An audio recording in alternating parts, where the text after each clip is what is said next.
Hello, good morning. It's another Saturday, and you're welcome to The Big Issue, coming to you live from our studio here in Accra. Big Issue is also live on City 97.3 FM.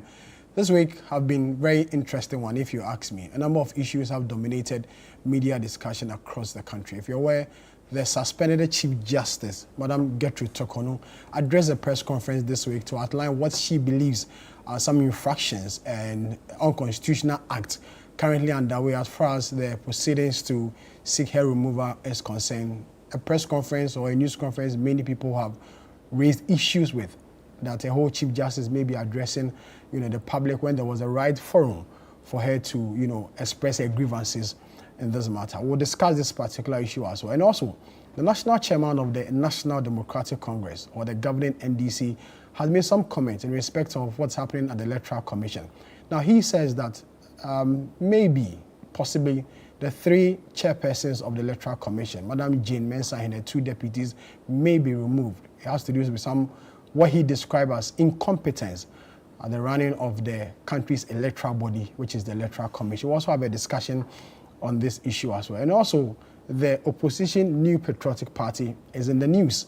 The party is preparing to elect a new flag bearer for the party as it prepares for the 2028 general elections. A number of issues have come up, a number of people have declared their intent, but then the worry is about the campaigning or what is going on in the party. A lot of people have raised concerns. For instance, former President John Agyekum Kufuor is worried about what he describes as the religious politics or the religious campaigning within the MPP, which he believes his care is not taken, may make the MPP stay in opposition for a long while. So these are the three issues we are discussing today on The Big Issue, coming to you live from our studio here in Accra, live on City 97.3 FM. We'll go for a quick break. When we come back, I'll introduce my guest and we'll start the discussion.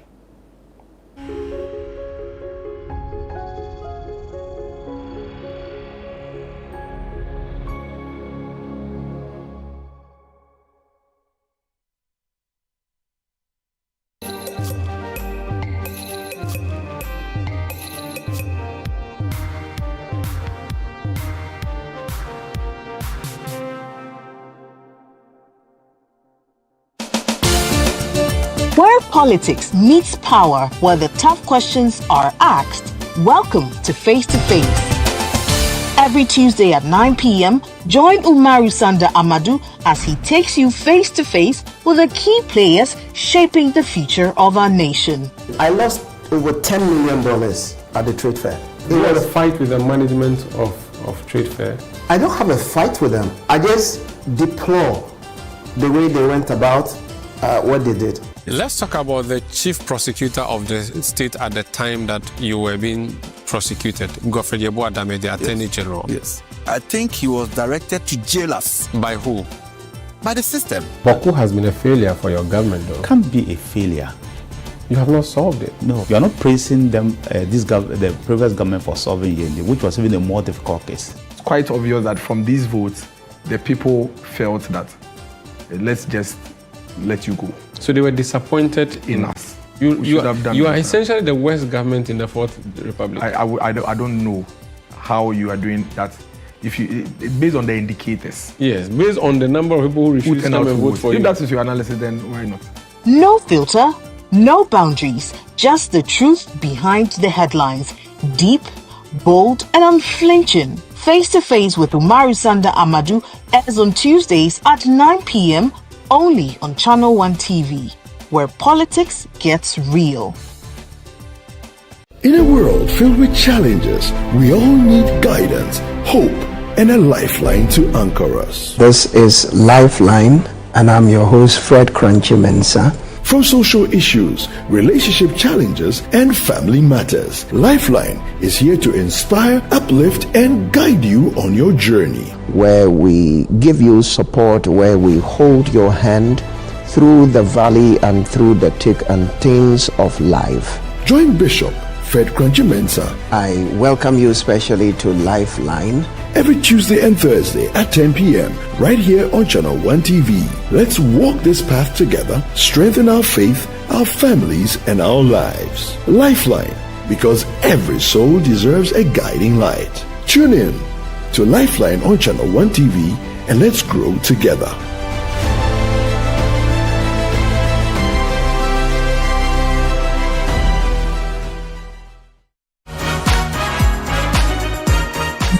Sunday on The Upside Down Show, sit with us as we get to understand dyslexia. Our guest, Rosalind Abigail Trednati, is a person living with the condition. She recounts the most embarrassing and unforgettable moments in her life and how she was misunderstood and chastised. My cousins came over and they brought these storybooks, beautiful ones. One time they called me and said, "Can you read a page?" And I was like, "Yeah, sure, give me the book." And I picked it. I stared at it like this. I stared and stared and stared. I can't identify. What were you seeing? I was just seeing the book, like the writings, but I can't identify the words. Not forgetting some soothing tunes from Upland Unique. Oh, mon amour, ouais, j'aime bien tout ce qu'on fait, surtout sous les draps. Petit, c'est temporaire, je prie bien que ça dure. Stay tuned with Freme Dunyame and Nana Tufo Boating this Sunday at 7 p.m. prompt, only on Channel 1 TV.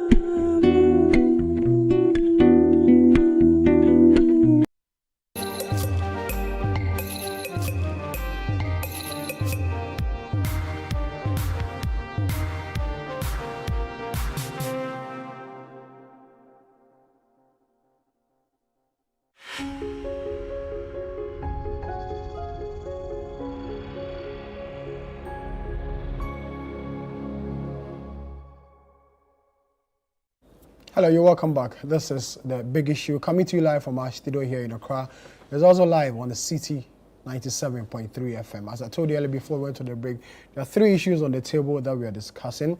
The Chief Justice addressed a press conference this week to more or less bring to light what she believes are some infractions and some unconstitutional acts within the processes that is seeking to remove her from office. Also, the national chairman of the NDC, Johnson Esedun Ketia, said that there is the need to have a leadership change at the Electoral Commission because he described the three leaders there, which is the chairperson and her two deputies, as incompetent as far as the management of the election body is concerned. The New Patriotic Party is also in the news again. If you're aware, the party is preparing to elect a new flag bearer ahead of the 2028 general election.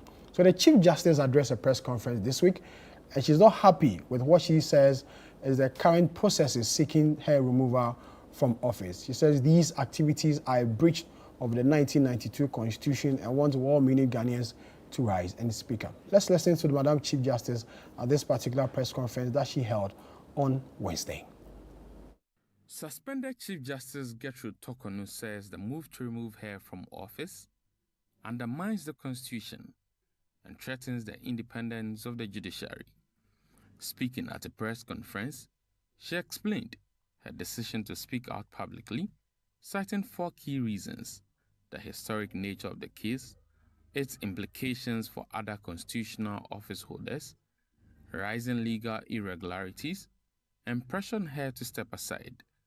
Justice Tokonu also revealed that her legal team has filed for a judicial review at the High Court, aiming to halt the ongoing process. She claims the proceedings led by the Justice Foreman Committee have been marked by procedural lapses. Among her concerns are her legal counsel was allegedly ignored on the opening day because she wasn't physically present, even though her lawyer was in attendance. She says subsequent hearing dates and decisions were made without her legal team's input. She also raised red flags over the committee's decision to excuse two petitioners, Daniel Ofori and the group Shining Stars, from testifying, which she argues denies her right to cross-examine them. The committee has gone on to permit two of the petitioners, Mr. Daniel Ofori and Shining Stars, not to testify at all or present what case they brought to them at the hearing.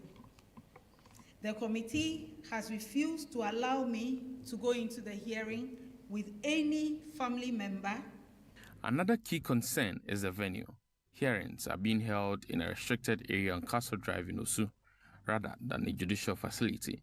She believes the location and the closed-door nature of proceedings create an atmosphere of intimidation. He was my uncle and my guardian when I entered the University of Ghana in September 1980. I was also living with him at the time he was abducted and murdered. Was Edu Lodge chosen for my inquiry to make me feel insecure? I think so. And I continue to hold the view that there is no reason why a judicial hearing is being conducted behind the high walls of Edu Lodge. Suspended Chief Justice That was suspended Chief Justice Madam Gertrude Tokono. If you're aware, on Wednesday, she addressed a press conference to more or less bring to light what she believes are some unconstitutional activities happening as far as her removal process is concerned. That report was filed by my colleague Hansen Ajima. We'll start the discussion, but before that, let me introduce my guest for today. Hamza Suhini is a member of the NDC communications team. Richard Ahiagba is the Director of Communications for the New Patriotic Party, the NPP. We also have Andrew Apia Dankwa, spokesperson for Movement for Change. And as usual, we'll have Franklin Kujo, the president of Imani Africa, also joining us for this discussion. If you're aware, this week as well, the same press conference held by the Chief Justice, the government reacted. Immediately after the Chief Justice held a press conference, the government spokesperson or the Minister of State in charge of government communication, Felix Kwachiofor, also addressed a press conference saying that the government has no intention as far as the illegality is concerned. They say that the law is at work and that the procedure that is currently underway is what the Constitution dictates. Raising concerns over what she terms as a clear violation of the rule of law, the Chief Justice has leveled serious allegations against the process aimed at her removal, describing it as a calculated effort designed to oust her. But government spokesperson Felix Kwachiofor has dismissed the claims, insisting that the president has acted in full accordance with the Constitution since the process commenced. All those who have commented on the matter, including her leadership, the Chief Justice, have been unable to point to any specific provision under Article 146 that the president has been in breach of. Her leadership, the Chief Justice, all but insinuated that there was some political agenda at play to oust her, and that this whole process is the result of sin. Let me place on record, without fear of contradiction, and let me be clear that no such political agenda exists. The government defended the use of the Edu Lodge site, long associated with the dark chapter of Ghana's history involving the abduction and murder of 3 High Court judges, as the venue for the Chief Justice's hearings. Yes, it is close to the Osu Castle, which used to be the former seat of government. As I speak, there are government agencies that operate there, so it is a public place. The Osu Castle is a public place. You can go there to conduct official government business. Beside it are private residences owned by Ghanaians who move freely in and out of their residence, even though they are situated very close to the Osu Castle. So the impression that a facility in the vicinity of the Osu Castle necessarily makes it intimidating or foreboding is completely misplaced. It is unfair. It is not justifiable. Now, Edu Lodge is a state facility which is often used to house high-ranking officials who visit the Republic of Ghana. It belongs to the state. The decision to use that place was not that of government or President Mahama. The committee requested that they needed facilities of a certain status that could house their activities and that could facilitate a smooth running of the proceedings. The spokesperson also notes the government welcomes the Chief Justice's decision to seek judicial review at the High Court. If the law says that this process must be held in camera, the president has no choice than to act in ways that respect this. And I believe the committee is also respecting it at this. Indeed, the Constitution does not allow for commentary on the substance of the allegations. She is entitled to do so, and we encourage her to avail herself of any opportunity there is to vindicate her rights. Phyllis Kwachufo is government spokesperson, Minister of State in charge of government communication. We'll start the discussion, but before that, you can join us with your WhatsApp messages 020-444-7033. I repeat the number 020-444-7033. Or the number is displayed on your screen. You can WhatsApp us with your thoughts and your comments on the topics we are discussing today on the big issue. I'll start with Richard Hyangba. He's the Director of Communications for the MPP. If you're aware, the MPP has been the one, more or less talking about this whole CJ removal and how the process has been so far. Richard, welcome. Thank you very much for your time. Thank you, Sammy. Well, I'm sure you listened to the press conference on Wednesday. What are your general impressions? Well, Sammy, good morning. And good morning to my good brother, who I'm happy to see, except that there are matters to talk about after the program. Private issues. No, related public matters. And our other colleagues will join us. I hear Franklin will join us, Hamza too, yeah. And others. Well, this Chief Justice matter.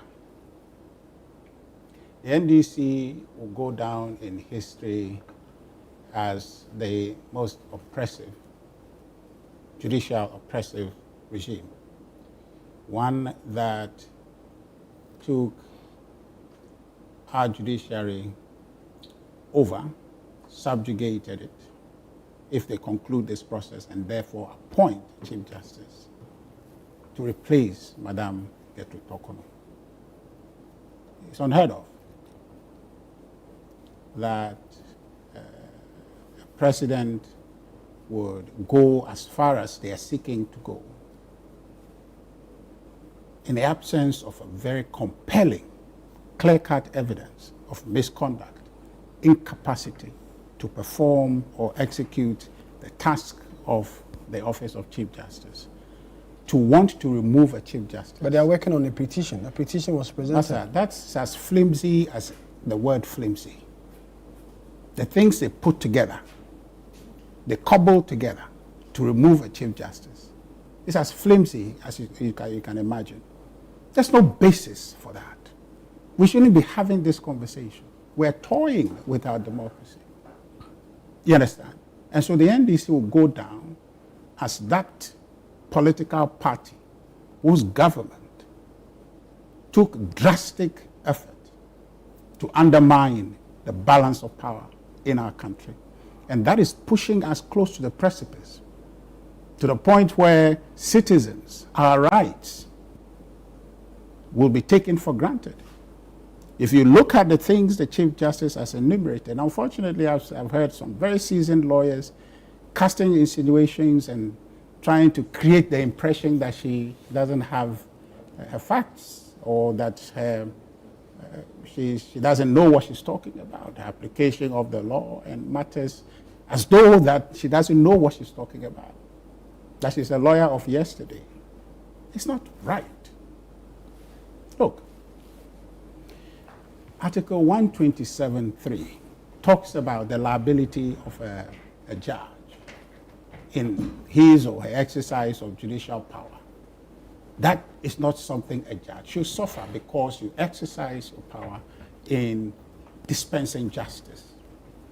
But what Chief Justice Torkornoo is suffering, one of the cardinal matters there, is because an individual finds out or says that, I don't like your ruling. I don't like a situation where you exercise judicial power to keep order or to bring order in a courtroom when an individual is acting unruly. It's beyond my imagination how that is a basis to remove a judge. The matters that have been outlined in most of the petitions, they are right here. They are at best administrative matters that must be dealt with. And as we speak, there isn't any. And you know, the Auditor General's office is independent, constitutional body that is not subject to the judiciary in terms of the execution of their task. So therefore, if they come to audit the judiciary and they find impropriety, they must cite it. Yeah. but they have not cited her for anything related to the expenditure that has become a matter for petition. So I'm just wondering what this is about. I'm wondering what is going on. What is this about? Taking on the Chief Justice simply because of what? But I submit to you because, we've demonstrated about this and we are clear in our mind it's nothing to do with Justice Tokodu. It's about the office, the sanctity of the balance of power, the setup of our democracy, to make it remain what it is, to hold each one accountable, the three accountable, so that our democracy will run smoothly. We demonstrated to say that this is not right. And we are not alone. We are not alone, except that the government is determined, full steam ahead, to remove the Chief Justice, so they won't listen to anybody. But Richard, what is not right about it? Because they are going according to the dictates of the Constitution. Forget about the dictates. Hold on. Yeah. And the Constitution makes a provision for how a Chief Justice is removed. And you heard the government spokesperson say that there's nowhere has the Constitution been breached as far as this whole process is concerned. So are you suggesting that Phyllis should come there and say the Constitution is being breached? No, I'm not saying so. Quoting her is a non-starter. So, but then he said there's no way. Is an interested party in a matter seeking to move full steam ahead to remove the Chief Justice. I just quoted Article 127.3 to you, where a judge exercises a certain power given to her in dispensing justice. And an individual says that because that action was taken, he's not happy. And you think the committee members do not know about this provision that you quoted, and yet they went ahead to do their work as directed by the Constitution? So you are trying to tell me? I'm asking questions. But you must ask questions that are within the bounds of reasonability. That question you're asking, is not a reasonable question. How is it not a reasonable question? The point is that it is expressed, black and white. Why is it not reasonable? Wait, it's black and white. The same Constitution they are saying that Constitution said the proceedings to be held in camera says that you shouldn't subject a judge to any inquiry or to any liability, or she shouldn't be liability. He or she should be liable for any action in the process of exercising judicial power. But here is a petition that is put before a committee, a petition on the strength of which a prima facie case has been determined that somebody should come and answer why they exercise the judicial power to bring order in the courtroom. And you are saying that that is kosher? You are saying that's consistent with the Constitution? She raises matters to do with the process of inquiry, where the committee indicated that they are not going to use processes that are known to be applicable to committees of inquiries.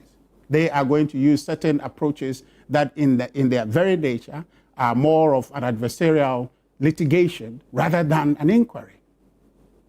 The processes that she outlined, that she herself, subject to separate and different treatment, coming into coming before the committee, and the petitioners who have the burden of proof in the allegations that they have brought, or the petition that they brought against her, are rather being laid red carpet for. That they bring all the facilitations they have. They are picking and choosing what they want to do. They themselves will not testify. But everybody else will testify to something they have not testified to. They have not shown any, they have not been cross-examined. They just bring fact that, I'm not happy with the way Chief Justice Tokodu has been dispensing justice, so please remove her. Is that what we want to do in our country with a view that we want to grow our democracy? Certainly that's not. So when you quote for me my good brother Felix Kwachi, you are rather just telling me that I should sing his song and say that everything is nice. I'm not asking you to sing his song, Richard. Because my view is that beyond what your politics is, Sammi, beyond what your politics is, if we must say that let's not allow Sammi Wiafe to host this program or step in, then the basis must be such that Sammi has not hosted any program in this Channel 1 place before. So therefore, he doesn't have capacity to do it. Sammi is better at other things, but not hosting this program. Chief Justice, there is no evidence no evidence whatsoever that she is incapable at all. That none whatsoever.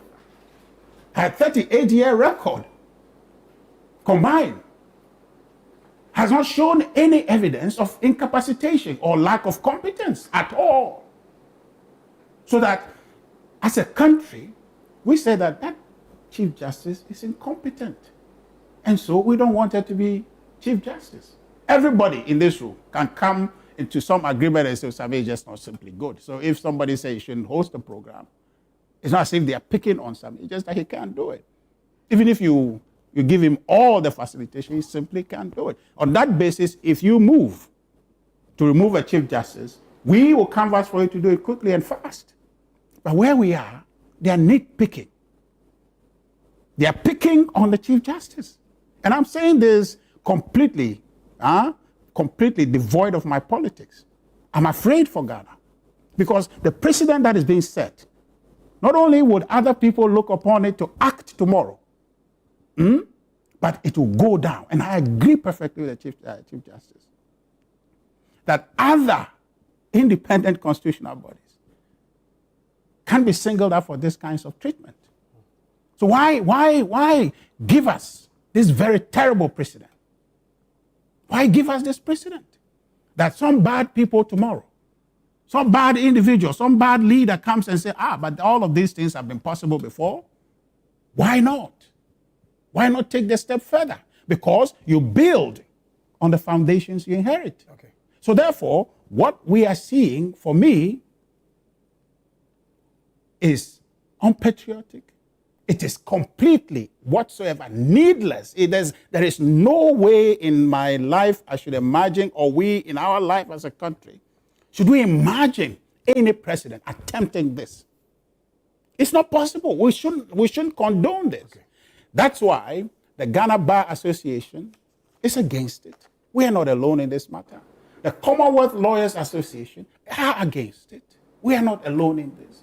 Every Ghanaian, the issue put properly, devoid of passion and politics, will see clearly that what you are doing is not right. Okay, there are individuals who have used public funds for things. Yes, I mean, 1 minute is even too much, right? Who have used public funds to do things where they were found to have done so inappropriately. Audit cited them, they were surcharged, and they moved on. Now, they say, as for Chief Justice, the matters that has come in relation to a husband traveling with her, daughter traveling with her, and some per diems were paid, that is so egregious that it's never happened.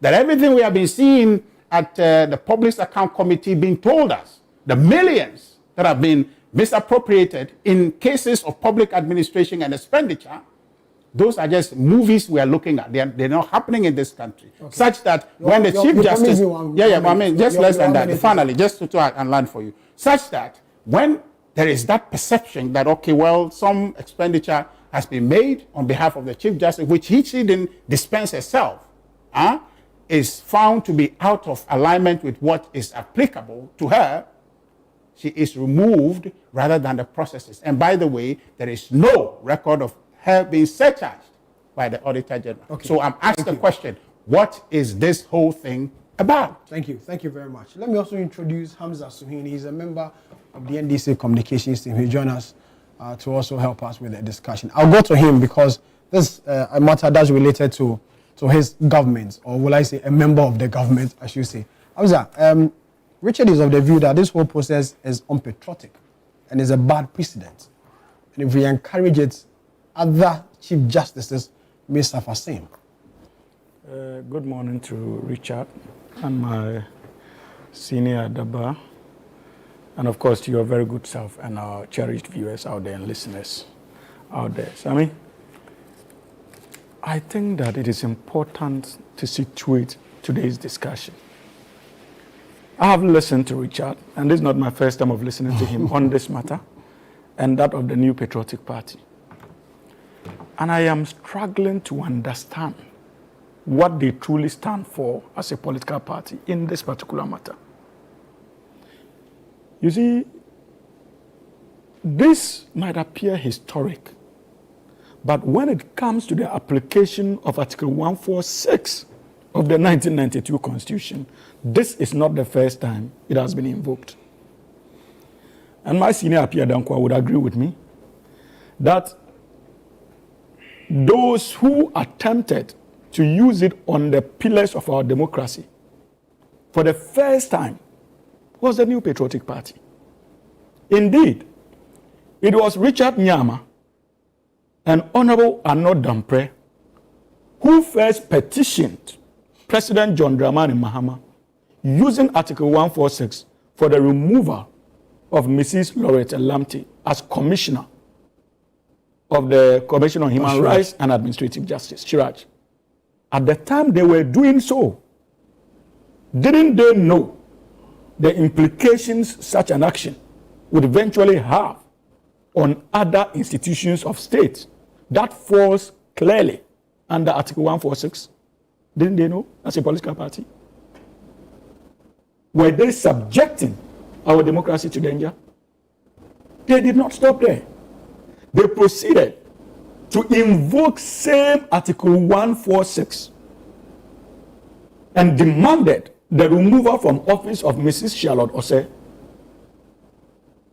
She was taken through the processes and removed in a similar fashion by His Excellency Nana Addo Dankwa Akufo-Addo's regime, of which my brother, as Director of Communications of the NPP, spoke in defense of. At the time he was speaking, defending the Charlotte Osei removal process, didn't he know that such an action could pose a serious danger to our democratic stability, especially when the Electoral Commission of our republic is actually the anchor of the 4 pillars of government, if you like, that is adding the media as the 4th estate. Because without a credible Electoral Commission, you cannot realize the dreams. The Electoral Commission of our republic is actually the anchor of the 4 pillars of government, 4th estate. Because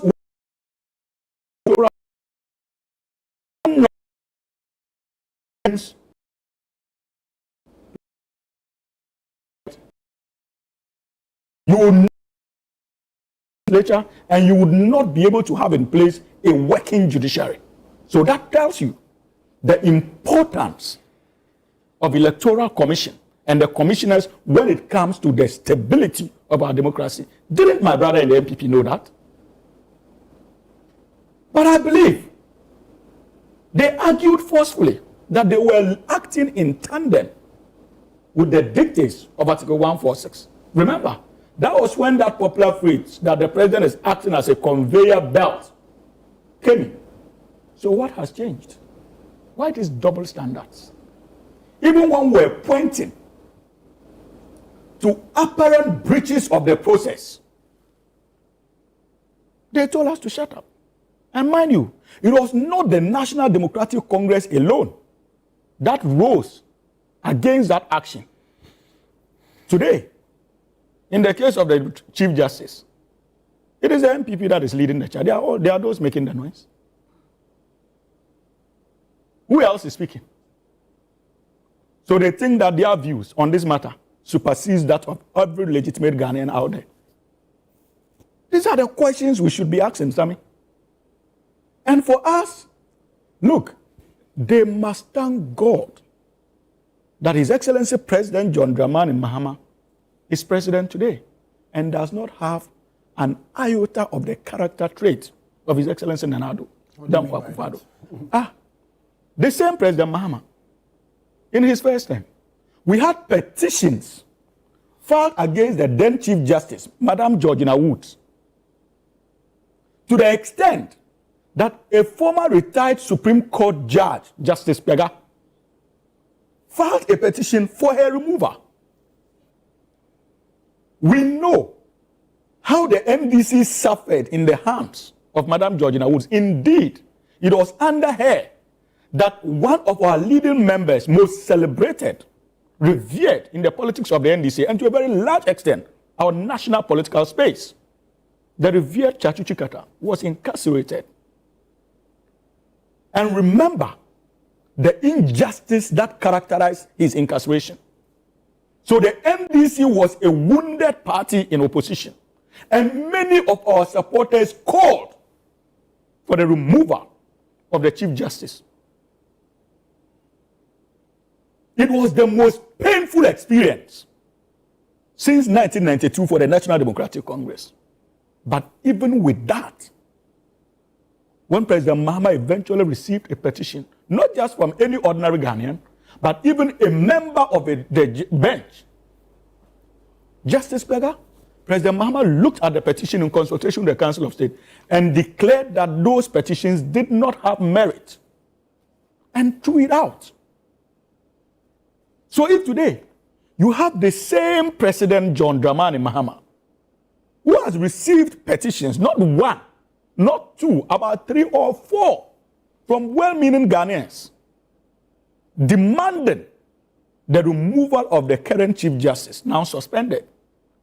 And the same president proceeds on the basis of that to, in consultation with the Council of State, to institute, to find a prima facie determination and say we should proceed. How's that? The argument is that these petitions are not, the substance in these petitions are not really anything. You see, it is not, the Constitution did not say that myself and you should determine the substance or otherwise of those petitions. But sometimes you need to consider the kind of misconduct or allegations in there before you can take a course of action. But you see, that is not for you to make. It is for His Excellency the President in consultation with the Council of State. So you want us to sit in this chair and pretend that the President in consultation with the Council of State, we are not dealing with one member of the Council of State. Collectively, we are smarter than them. And that looking at the petitions, we cannot see grounds for the establishment of a prima facie case.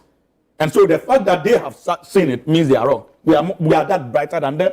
Is that the conclusion on this table? Do we know what facts are available to the President and to the Council of State because of their privileged position? And how they can quickly, based on what you deem as mere allegations, because remember the Constitution says that it must be in camera, the process must be protected. Based on what you call as what you call mere allegations, do you know that maybe the Presidency in consultation with the Council of State have looked at it, decided to dig a little bit further to see whether some of them have substance? That's the essence of prima facie determination. You are not privileged to have that information. You don't have that luxury of state authority. They do.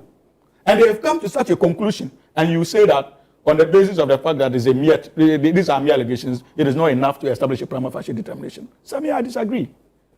Again, when it comes to the delivery of justice, there is nothing like mere, because the lives of everyday Ghanaian depends on it. And I had cause to make the same point some weeks ago on this same platform, that allegations that might not be sufficient to remove you, Sammi, from hosting this program. When it comes to our justice delivery system, because of how sensitive it is, might be enough to remove a Chief Justice. Because we cannot gamble with our judiciary. So what do you consider mere that you can get away from as the host of this program might be the basis of taking out a Chief Justice? Because if we make the mistake and brand it as mere, it could lead to somebody being denied of his personal freedoms because of that mere allegation. That is why we cannot take it lightly.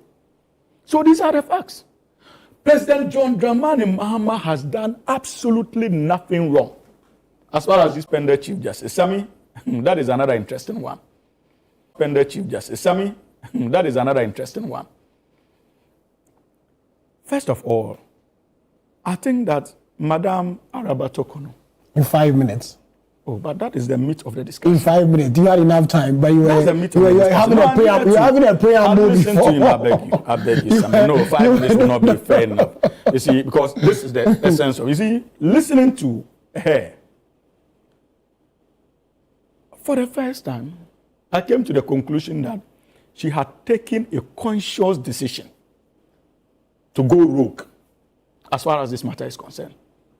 And in that action, she consciously chose to desecrate the Constitution of the Republic of Ghana, our judicial architecture, and finally, openly dared the presidency of the Republic of Ghana, which is also another constitutional creation. And I'll explain why. I say that he has desecrated the Constitution of the Republic of Ghana. You questioned the motive behind holding the proceedings in camera and proceeded on the basis of that to file an application at the Supreme Court demanding that the proceedings be made public. In addition to that, you requested that your human rights were under threat and being violated by the committee. That was what the supplementary affidavit sought to do, not so senior. Now, despite the fact that you are a judge of the Supreme Court and ought to know that there are a litany of cases that already laid down the rationale behind holding such proceedings in camera. You are at liberty to disagree and to call for the Supreme Court to have a review. You did so. The Supreme Court looked at your matter and decided that there was no constitutional basis for such a call, and you did not have that right, and threw you out.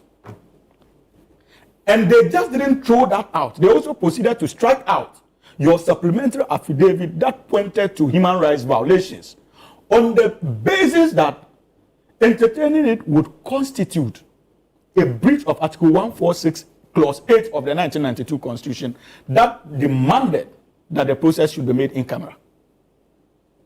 This is the ruling of your colleagues. In her press conference. So the essence of the ruling was to protect the in-camera proceedings as enshrined in Article 1468. You hold a press conference and you proceed to discuss the petitions one after the other, the content, the very objective the Supreme Court ruling sought to prevent. You desecrated the bench that you were a member of. Again, you desecrated Article 1468 that demands that such proceedings be made in camera. So clearly, she went rogue, ready for all the consequences because she knew exactly what she was doing. So if this in its own does not constitute stated misbehavior, that is enough basis to remove a Chief Justice from office. What else would qualify as stated misbehavior? Senior counsel. A Chief Justice who ought to know better. And your justification was that the petitions are already in the media. Who leaked those petitions in the media in the first place? Because His Excellency President Mahama had cause in one of his correspondences to you to caution you not to leak documents because you have already leaked a letter meant for him to the media before it got to him. And truly, after he gave you the petitions, Assassin Radio, a radio station aligned to one of your lawyers because he's a leading member of the MPP, the former Attorney General, and the very person that they accused you of being in bed with at the time you were Chief Justice, who happens to be your defense attorney now. A leading radio station aligned to their party was the first to publish it on their website.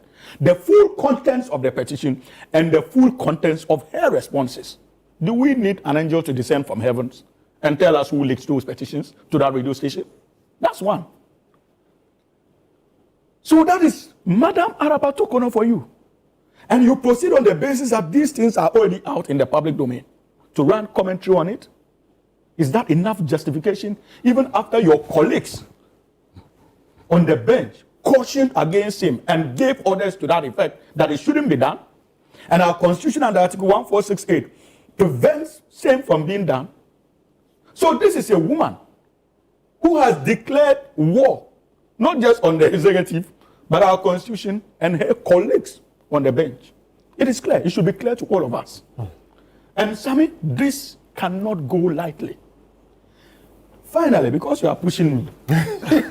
Because I can understand the discomfort. So, but I discomfort in terms of? Like in terms of your timing, not in the moment. So, but you see, finally, Sammi, Another point that needs to be made has to do with the rather unfortunate judicial review application that Madam Araba Tokono has filed. I remember on another sister station and on this very desk, when I saw her supplementary affidavit, senior, to the Supreme Court, I concluded, I was clear in my mind that these were human rights issues. And so I was of the view that the appropriate forum ought to have been the High Court. And I remember advising that they should have taken advantage of the judicial review provisions in our Constitution and go to the High Court. That was better clothed with authority to handle that matter. And I was convinced, apart from her call for an interpretation of the in-camera proceedings, I was convinced that it was a human rights, holistically her case was a human rights challenge dressed in the form of interpretation to clothe the Supreme Court with the authority to intervene. But today, we are told by her that she has filed an application at the High Court. But you know what she has done to herself? Senior, you would appreciate this better. The Supreme Court, in its ruling, in her first application, decided to strike out the content of the supplementary affidavit on the basis that it will constitute an affront. Going into it would constitute an affront to Article 146, Clause 8 of the Constitution, which demands that the processes must be in camera. It will be a breach of that provision. Today, you have taken those same similar concerns. After your initial mistake led to the Supreme Court in that decision shutting the door on the High Court to act. Because if your application at the High Court now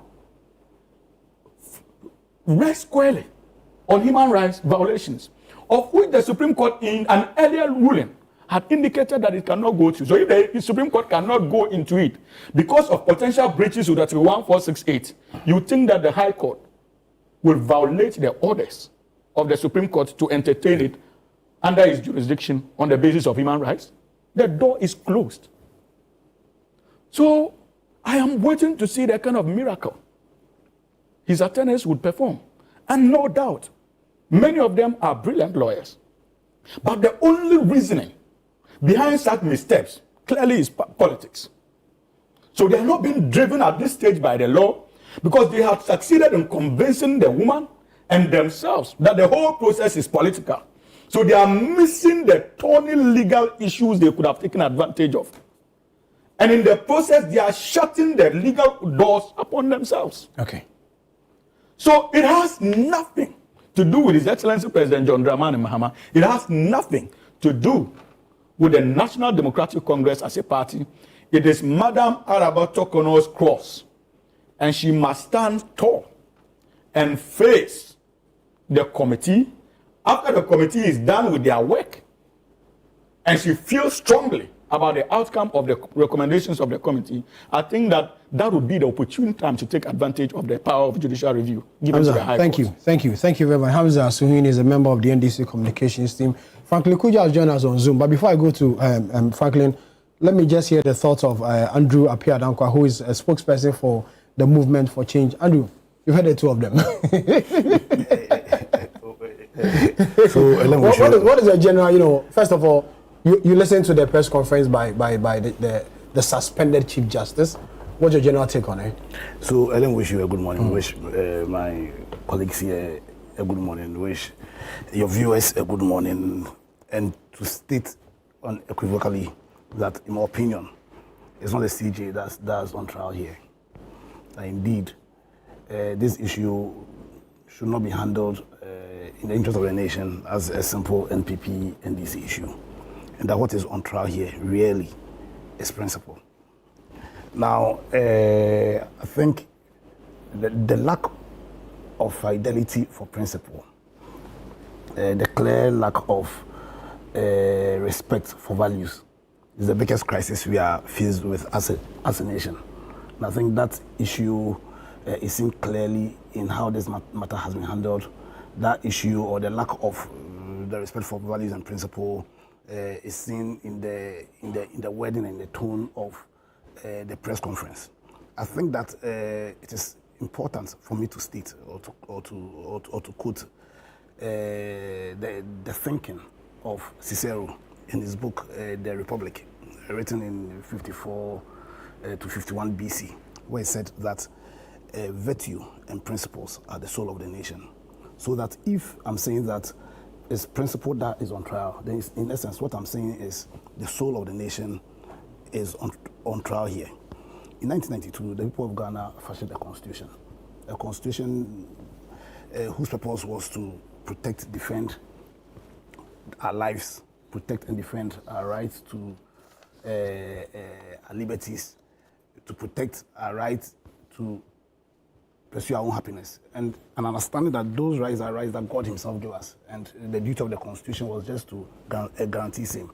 And so in that spirit, we aligned certain principles and values that reflected the principles and values of the people of Ghana, because we understand that a nation is not just about borders, but a nation really is about the soul. And the soul of a nation is in principles, so that where principles are being attacked and where clearly we are losing fidelity to principle, then the soul of the nation is being attacked. The CJ, in her statement, made two very broad statements that really caught my attention. One was to the effect that she was fighting not for herself, but for the people of Ghana. And then she quoted the famous words of Pastor Nimula, where he said they came for the socialists and I kept quiet. They came for the Jew and I. And these are ways and values that I think any right-thinking member of our society ought to align with. But clearly, contrary to what she said, as in the impression she gave, that suggests that this was a novel case. This wasn't the novel case. These issues that concerned how Article 146 had been applied has been had for a number of times. You understand? As in my brother Sweeney quoted rightly the 2013 issue with the head of Judiciary. The same one, Article 146, was applied in the case of Charlotte Osei. And it has been applied in the case of various people. So that if indeed the CJ is fighting for the interest of the country, fighting for the interest of the country is to fight against Article 146 in its entirety, whether or not it aligns with the ultimate purpose, values of our nation, whether it aligns to a fundamental duty to defend an application of the principle of the rule of law in its entirety. If really that's what she's fighting for, like she was alluding to, then at least the least she could have done was, when this Article 146 was being applied in all its frailties, in 2017, 2018, the case of Charlotte Osei, all she would have done was to have written an article stating the issues with Article 146. Because in all fairness, personally, I have issues with Article 146. There are so many bits about Article 146 which are not consistent with the ideals and principles of our Constitution. Because if for 146, when you say stated misconduct, what do you mean? And you don't define it in terms of the process of Article 146, where there's no law that aligns Article 146. You understand? It leaves room, in my opinion, for a lot of arbitrariness, which we know is one of the abominations of the rule of law. The rule of law states that the law must be predicted. You understand? How laws are interpreted must be predicted. You must not leave any chance for an arbitrary use of discretion. So that if your fidelity is to the principles of our Constitution and how those principles do not align with the spirit and the letter of Article 146, the least the CJ could have done was to have given an indication of her position. And so she's talking about they came for the socialists. We've gone past that stage. We've gone past the stage of they came for the socialists. We've gone past the stage of coming for the Jew. When they came for them, you were quiet. Yeah. Also, my brothers in the MPP, and I'm saying my brothers deliberately, because I think I need to state this here again. The movement for change, for those of us who departed, who left that house, stated emphatically that we're leaving because we felt, and we still do, and I'm even more convinced now, that they've departed from those core values. We still stand by those values. And in the way they handle their power, and how they have handled opposition, even gives more credence to our belief that they've departed from those values. Because right now, the MPP as it stands has no value for principle. Because if they did, the arguments they were making here now, they ought to have made those arguments in 2017. When Charlotte was this same Article 146 was being applied in all its frailties against Charlotte. You see, one thing that is clear is that the spirit of parochialness, what is my personal interest, is what has fueled the MPP, and the same spirit that is what is fueling the CG. She is fighting for herself. It's not about us. She is not fighting for us. She is fighting for her personal interest. You understand? So people we put in leadership who are using the powers that are for us. First, if there's one principle that is clear in the Constitution, is the fact that sovereign power emanates from the people. And the people who are using those powers ought to use those powers in the ultimate interest of the people. But if there's one fundamental criticism I had about Nana Ado's leadership and the MPP when they were in power, was the parochial nature of the leadership they gave. That in almost every decision they took, their sole consideration was not in what is in the best interest of the country, but what is in the best interest of ourselves and our party. So that in the opposition to this process, their focus is not in fighting for the country. And I'm very disappointed that they want to find a way of putting this on the president when Nana Ado himself said that he's just a convener bill. Because see, when you analyze Article 146, you can see a deliberate posturing of that article to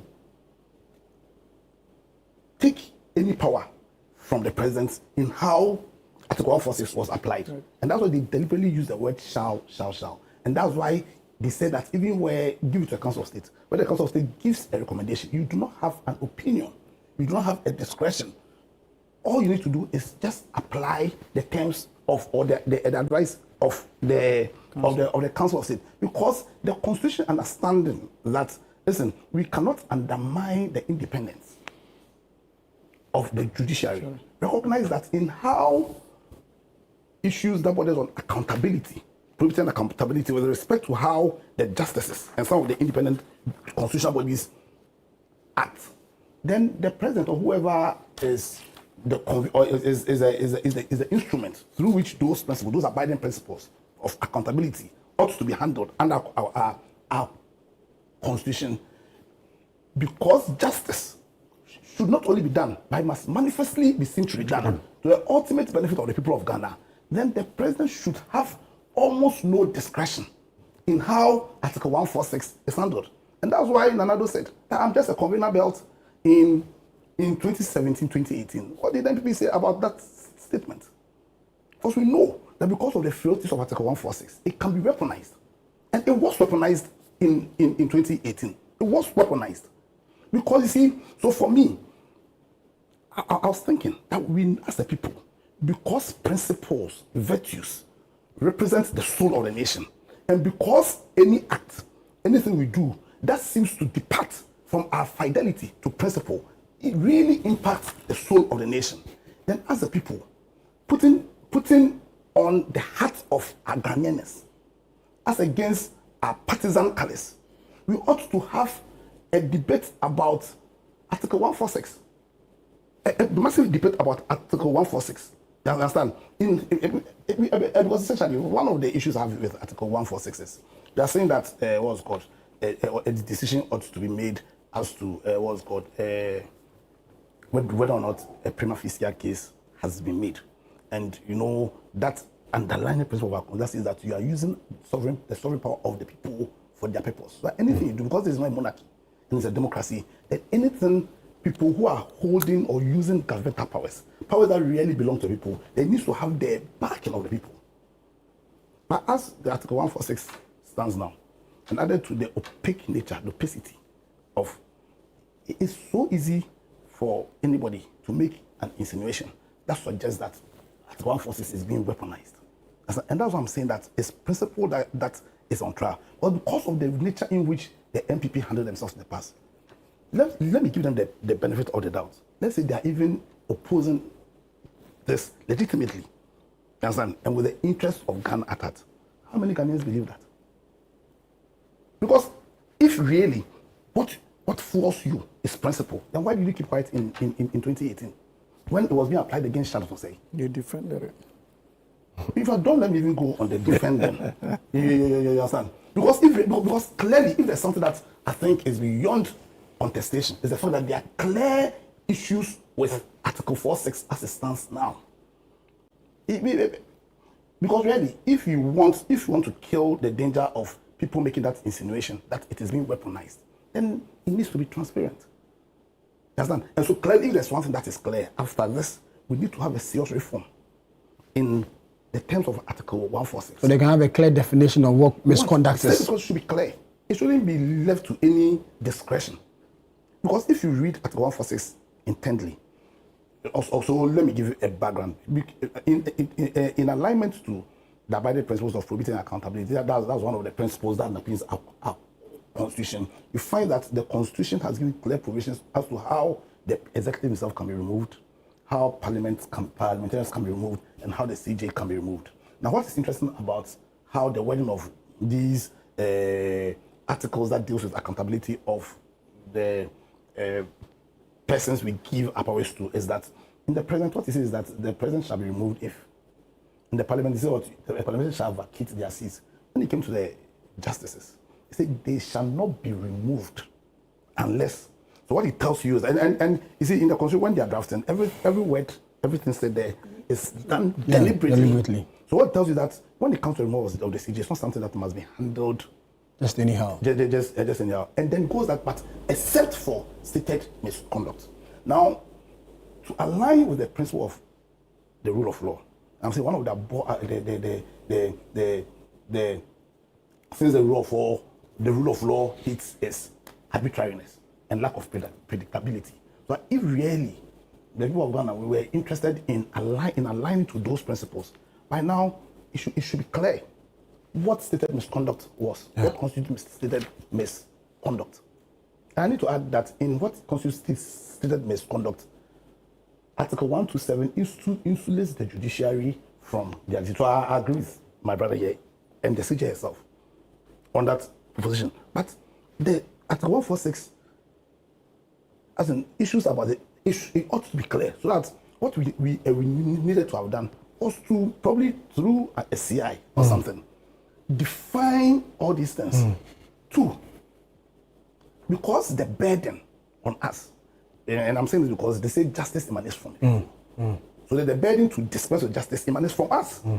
And we'll be failing with that burden, because the burden is not just to dispense with justice. The burden is to give justice so clearly that it is manifestly seen to be done. So that immediately you have a clause that says that it must be held in camera. Then there's no way that moral bit of justice can be fulfilled. You understand? Yeah. I'm saying that the problem we are facing now, and that's what I'm saying, is principle that's being attacked here. That is the soul of the nation that's being attacked here.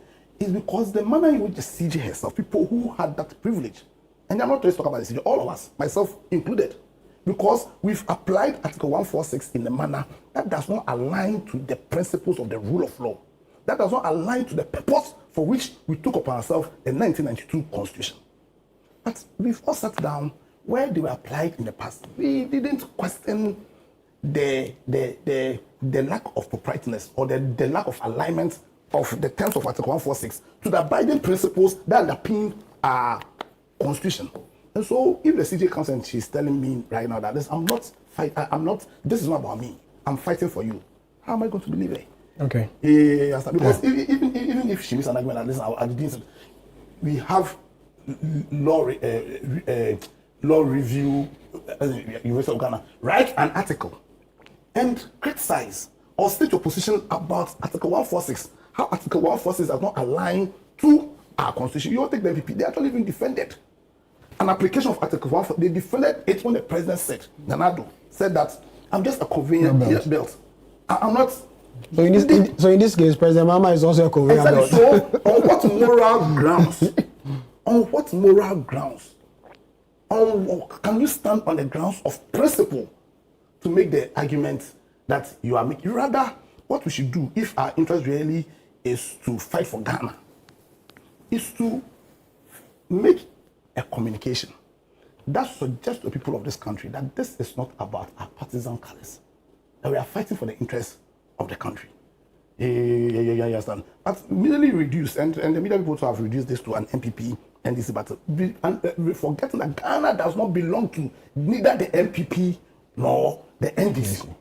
The sovereign power does not belong to neither the MPP nor the MPP. The sovereign power belongs to the people of this country. And under no circumstance should we continue to perpetrate this politics of putting the interests of our political parties ahead of the interests of Ghana. Okay. So for me, to conclude, I think that we need to call back and have a solemn reflection on how we've handled ourselves as Ghanaians, especially the people who are privileged to have had the opportunity of holding political power. That those of us who have the privilege of communicating politically and how we do our things, we need to start communicating or giving the impression that in everything that we do, the interest of the country is prominent. Okay. And that's because virtue and principle are the soul of the nation. And that in the words of Jefferson, one of the founding fathers of America, where he re-echoed the thinking of Cicero. And it's by saying that strip a nation of its principles and values, and you are left not with a republic, but with a shadow. That these ideals must permeate into every sinew of our being. Okay. And that we all together build a nation that has a strong soul. And we will only be able to build that nation that has a strong spirit and strong soul. Okay, Andy, thank you. If we build a nation on the fair foundation of virtue and principle. Andy, thank you very much. Andy appeared now quite spokesperson for Movement of Change. Richard, I've seen you writing a couple of. Hold on. I'll come to you. I'll come to you for you to, react to react to. I've seen you. No, I'm not going for a break. I've seen you writing quite a number of things. Let me go on Zoom and speak to Franklin Kujo. He's been there for a while, listening to the submissions you guys have been making. Let me bring him into the conversation. Franklin, if you can hear me, thank you very much for your time. Hi, Sammi. Hi. I'm enjoying the Sparrow and the deficit. I know, right? Quoting the big ones in the way. So at this particular press conference, one thing that stood out for many Ghanaians is that the calls for her to resign in the mix of all these, ongoing issues. She said that no, she will stay on and fight. You think that's just enough? Well, I mean, anybody who has her back or his back against the wall must be allowed to fight. You recall the SAL issue. We're fighting. We're still fighting.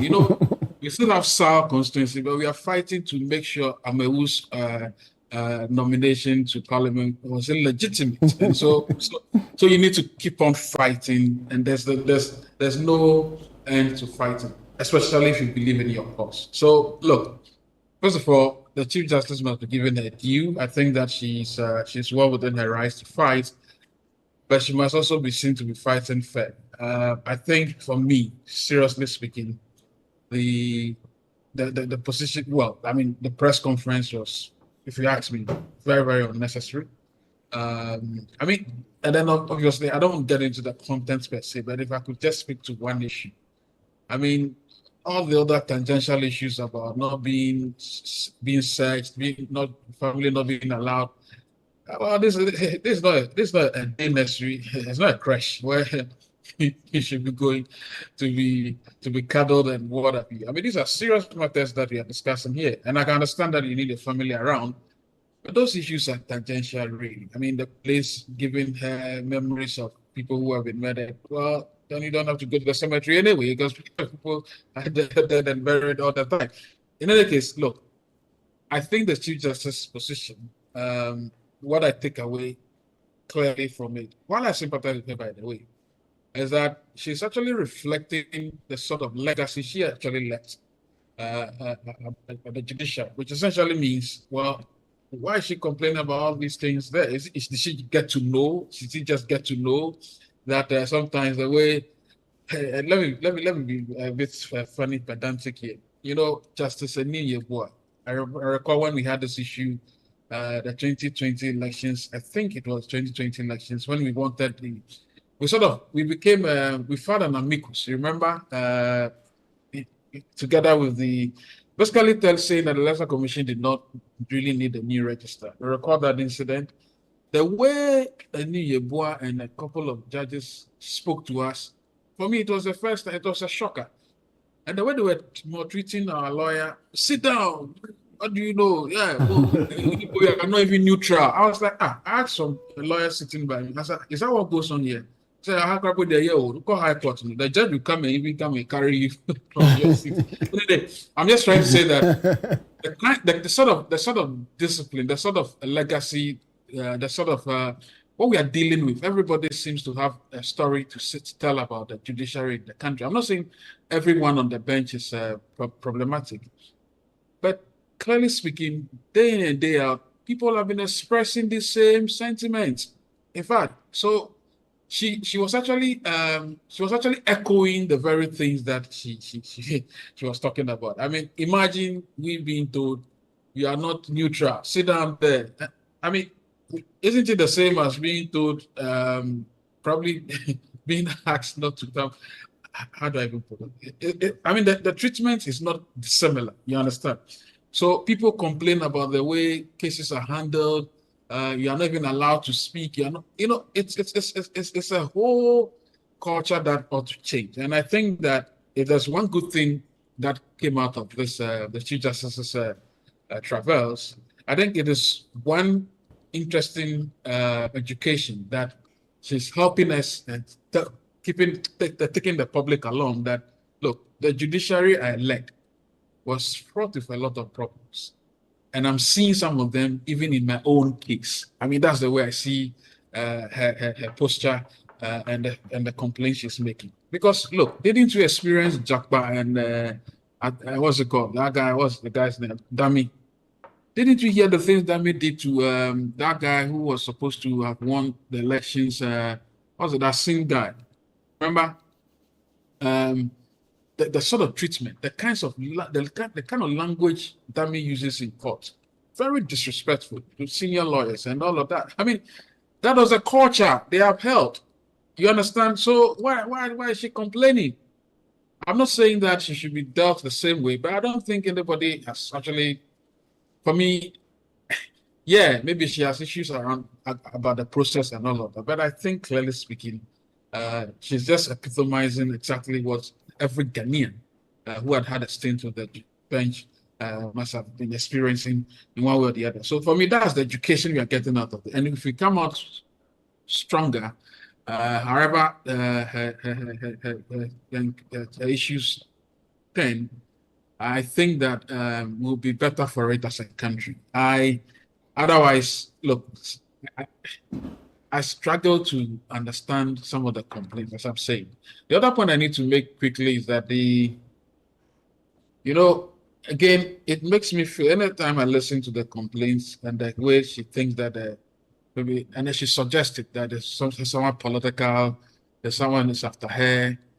And I ask myself, how do we even appoint our chief justices, right? I mean, look, the president just gets up and I don't know what they do, but whether they consult or whoever they consult, eventually just hands over the person to us. And then some sort of, what's it called, interview in parliament, and then obviously she's appointed. I think we need to change that. And Kenya seems to have shown us the way.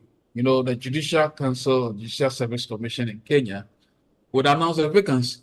People will apply. And when people apply, they are shortlisted, and the interview is live on TV.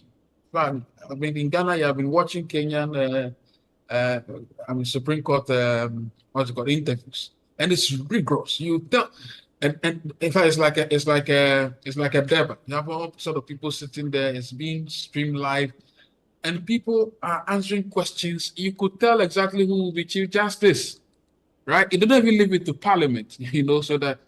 You don't allow the the drama that occurs in Parliament. We need to change that and allow I think we should change. Hopefully, the Constitutional Review Commission or committee will take this into consideration, because I think that it's also one of the thorny issues surrounding the way people perceive the Chief Justice to be politicized, and so you can decide to basically disrespect everybody. So these are the only two things I've got to say. I think it is important that we learn a lot. We are learning a lot from what the Chief Justice is telling us, that look, this is your legacy, this is what you experienced, and this is what she experienced, and together we'll try to clean it up. Secondly, I think the process for appointing, what do you call it, Chief Justices must be changed. Thank you. Franklin, thank you. Thank you very much. We'll come back to you for the next round of conversation. So, guys, I'll give each one a minute to wrap up on this. Rich, I've been seeing that you've been writing, God knows how many notes to react to. But you know that 1 minute cannot do it. So don't worry. The matter to do with Richard, your second issue. Richard. This is something that can be dispensed with in a minute. Richard. That the EC should go. It follows a certain thinking. Richard. So let's spend time on this. So react to. I've seen you writing. If you want to react, yes, so thank you. go ahead and do your reaction. Thank you. You see, Sammy, the NDC seems to be gloating about the processes underway to remove the Chief Justice. They're celebrating it. They're happy about it. You can sense from Hamza's, mannerisms, his tone and all.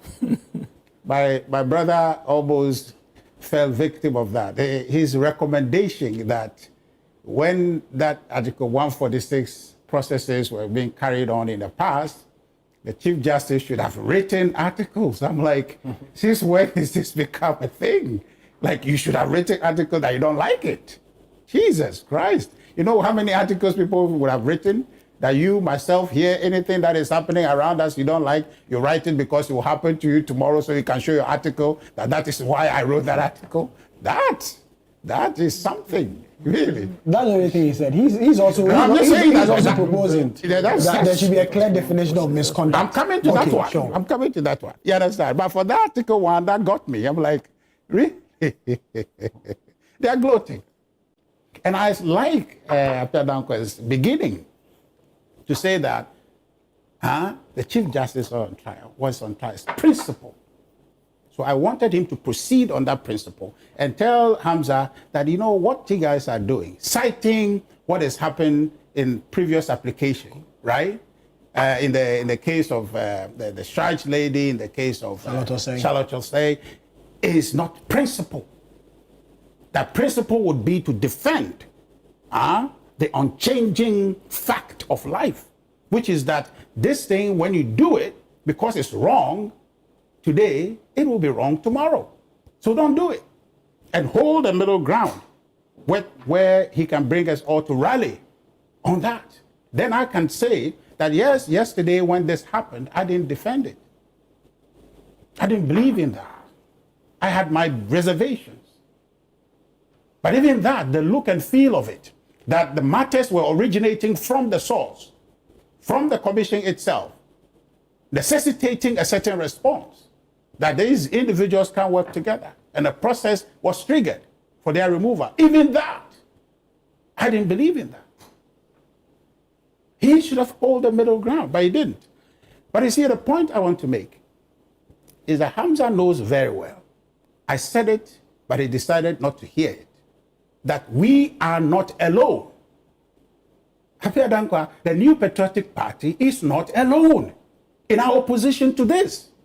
This egregious conduct to undermine and subjugate the judiciary of our country, the New Patriotic Party is not alone. You know that. You are lawyers who belong to the Ghana Bar Association. Your own bar says the exercise that the president is engaged in is capricious, inconsistent. And you made a point, and I agree with you, that the stated misbehavior ought to be defined. And that's what the Ghana Bar Association said, that the actions are inconsistent with Article 296 and therefore unconstitutional. Hamza says, point to one thing that says the process is unconstitutional. There you have it. There you have it. That there is no clear definition. It's subject to your interpretation what stated misbehavior is. And I have submitted to you that the matters that has been raised in the petitions largely contravenes Article 127(3), that a judge exercising her power has become a victim of dispensing justice. Justice Gertrude Tokonu, and you have the evidence. And that's why, you see, her engaging the public. And I don't believe in those who are calling for camera and camera. I don't believe in that. Because we're building a democracy.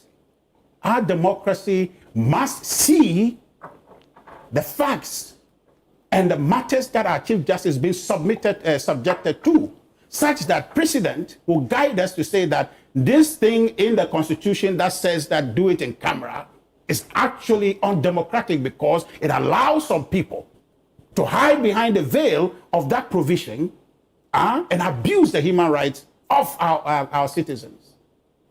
And no less a person than the Chief Justice. So yes, there are constitutional breaches to do with the decision to suspend the Chief Justice, the decision to subject her to this Article 146 process. The Commonwealth Lawyers Association, I will read copiously from their website their disagreement with the matter, so that Hamza will not repeat it anywhere. That, oh, the MPP alone, and Apia Down cannot repeat it alone, that the MPP is not the MPP. Your own Lawyers Association says no, that this is wrong. So not the MPP, but you have refused to be principled as you advocated. You have refused. I am saying that the NDC, as for the NDC, they are lost cause. Why? Because they are on a path of revenge.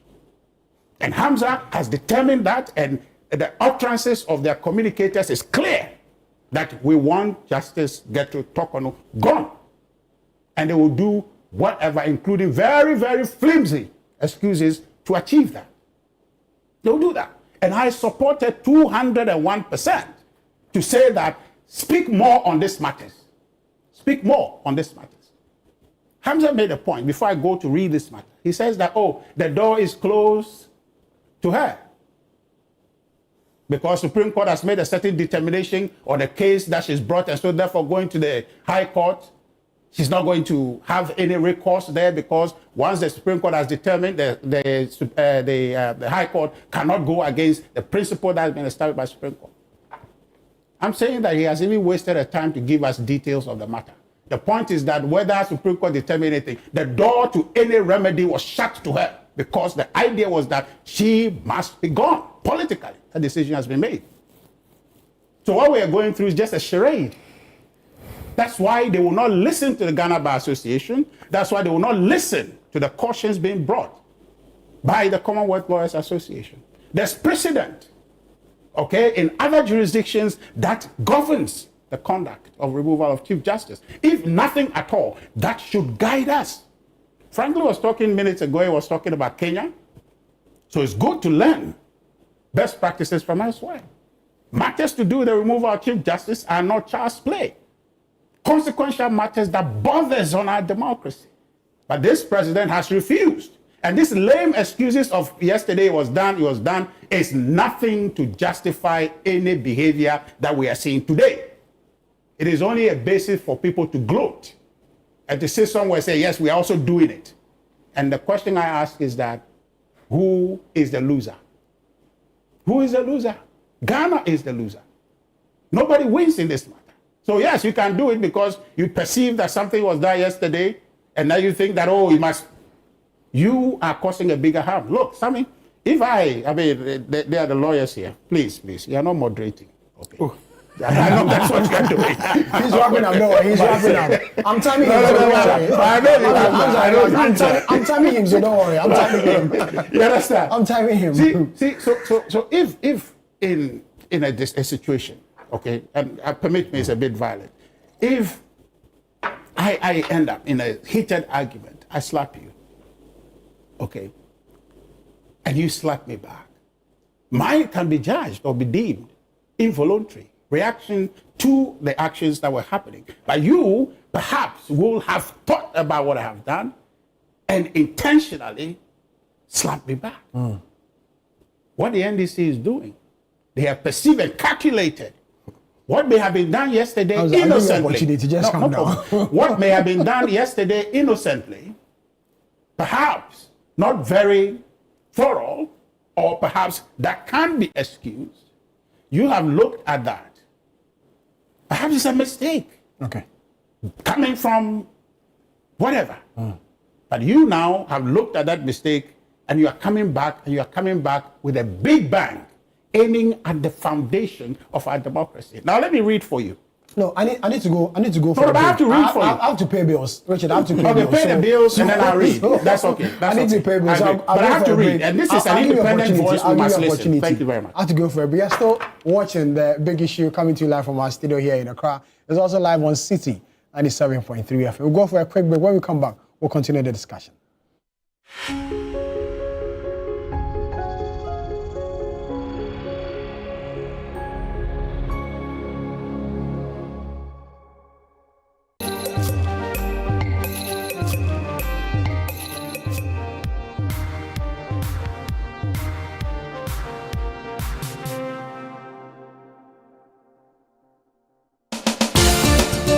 Where politics meets power, where the tough questions are asked, welcome to Face to Face. Every Tuesday at 9 p.m., join Umaru Sanda Amadou as he takes you face to face with the key players shaping the future of our nation. I lost over $10 million at the trade fair. You had a fight with the management of trade fair? I don't have a fight with them. I just deplore the way they went about what they did. Let's talk about the chief prosecutor of the state at the time that you were being prosecuted, Kujo Adame, the Attorney General. Yes. I think he was directed to jail us. By who? By the system. Boko has been a failure for your government, though. Can't be a failure. You have not solved it. No, you are not praising them, the previous government for solving Yende, which was even a more difficult case. It's quite obvious that from these votes, the people felt that let's just let you go. So they were disappointed in us. You are essentially the worst government in the Fourth Republic. I don't know how you are doing that. Based on the indicators. Yes, based on the number of people who refuse to come and vote for you. If that is your analysis, then why not? No filter, no boundaries, just the truth behind the headlines. Deep, bold, and unflinching. Face to Face with Umaru Sanda Amadou airs on Tuesdays at 9 p.m. only on Channel 1 TV, where politics gets real.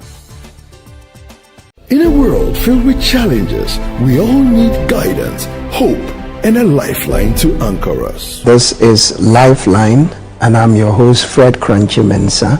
From social issues, relationship challenges, and family matters, Lifeline is here to inspire, uplift, and guide you on your journey. Where we give you support, where we hold your hand through the valley and through the thick and thins of life. Join Bishop Fred Crunchy Mensa. I welcome you especially to Lifeline. Every Tuesday and Thursday at 10 p.m. right here on Channel 1 TV. Let's walk this path together, strengthen our faith, our families, and our lives. Lifeline, because every soul deserves a guiding light. Tune in to Lifeline on Channel 1 TV and let's grow together.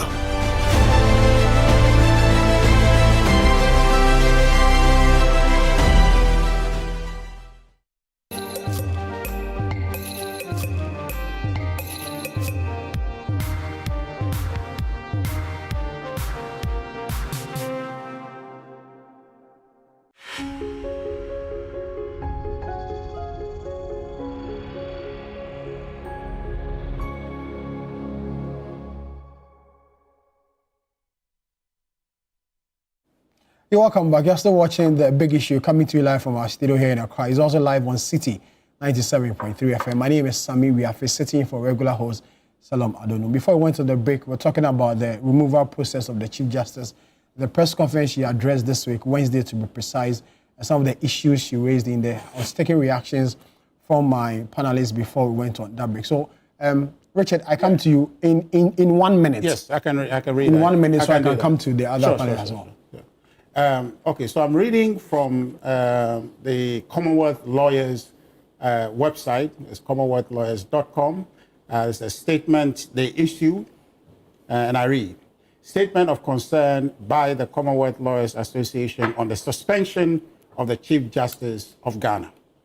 On 22nd April 2025, the President of Ghana, John Dramani Mahama, suspended the Chief Justice of Ghana, Gertrude A.E.S. Tokono, the Commonwealth Lawyers Association notes the statement of the Ghana Bar Association on 24th April 2025 and the Ghana Bar Association resolution published on 29th April 2025. The resolution states, the Ghana Bar Association calls for the immediate revocation of the suspension of the Chief Justice as it considers the suspension to be unconstitutional. The Constitution of the Republic of Ghana at section 146 states, a justice of the Superior Court or a chairman of regional tribunal shall not be removed from office except for stated misbehavior or incompetence or on grounds of inability to perform the functions of his office arising from infirmity of body or mind. The Commonwealth Lawyers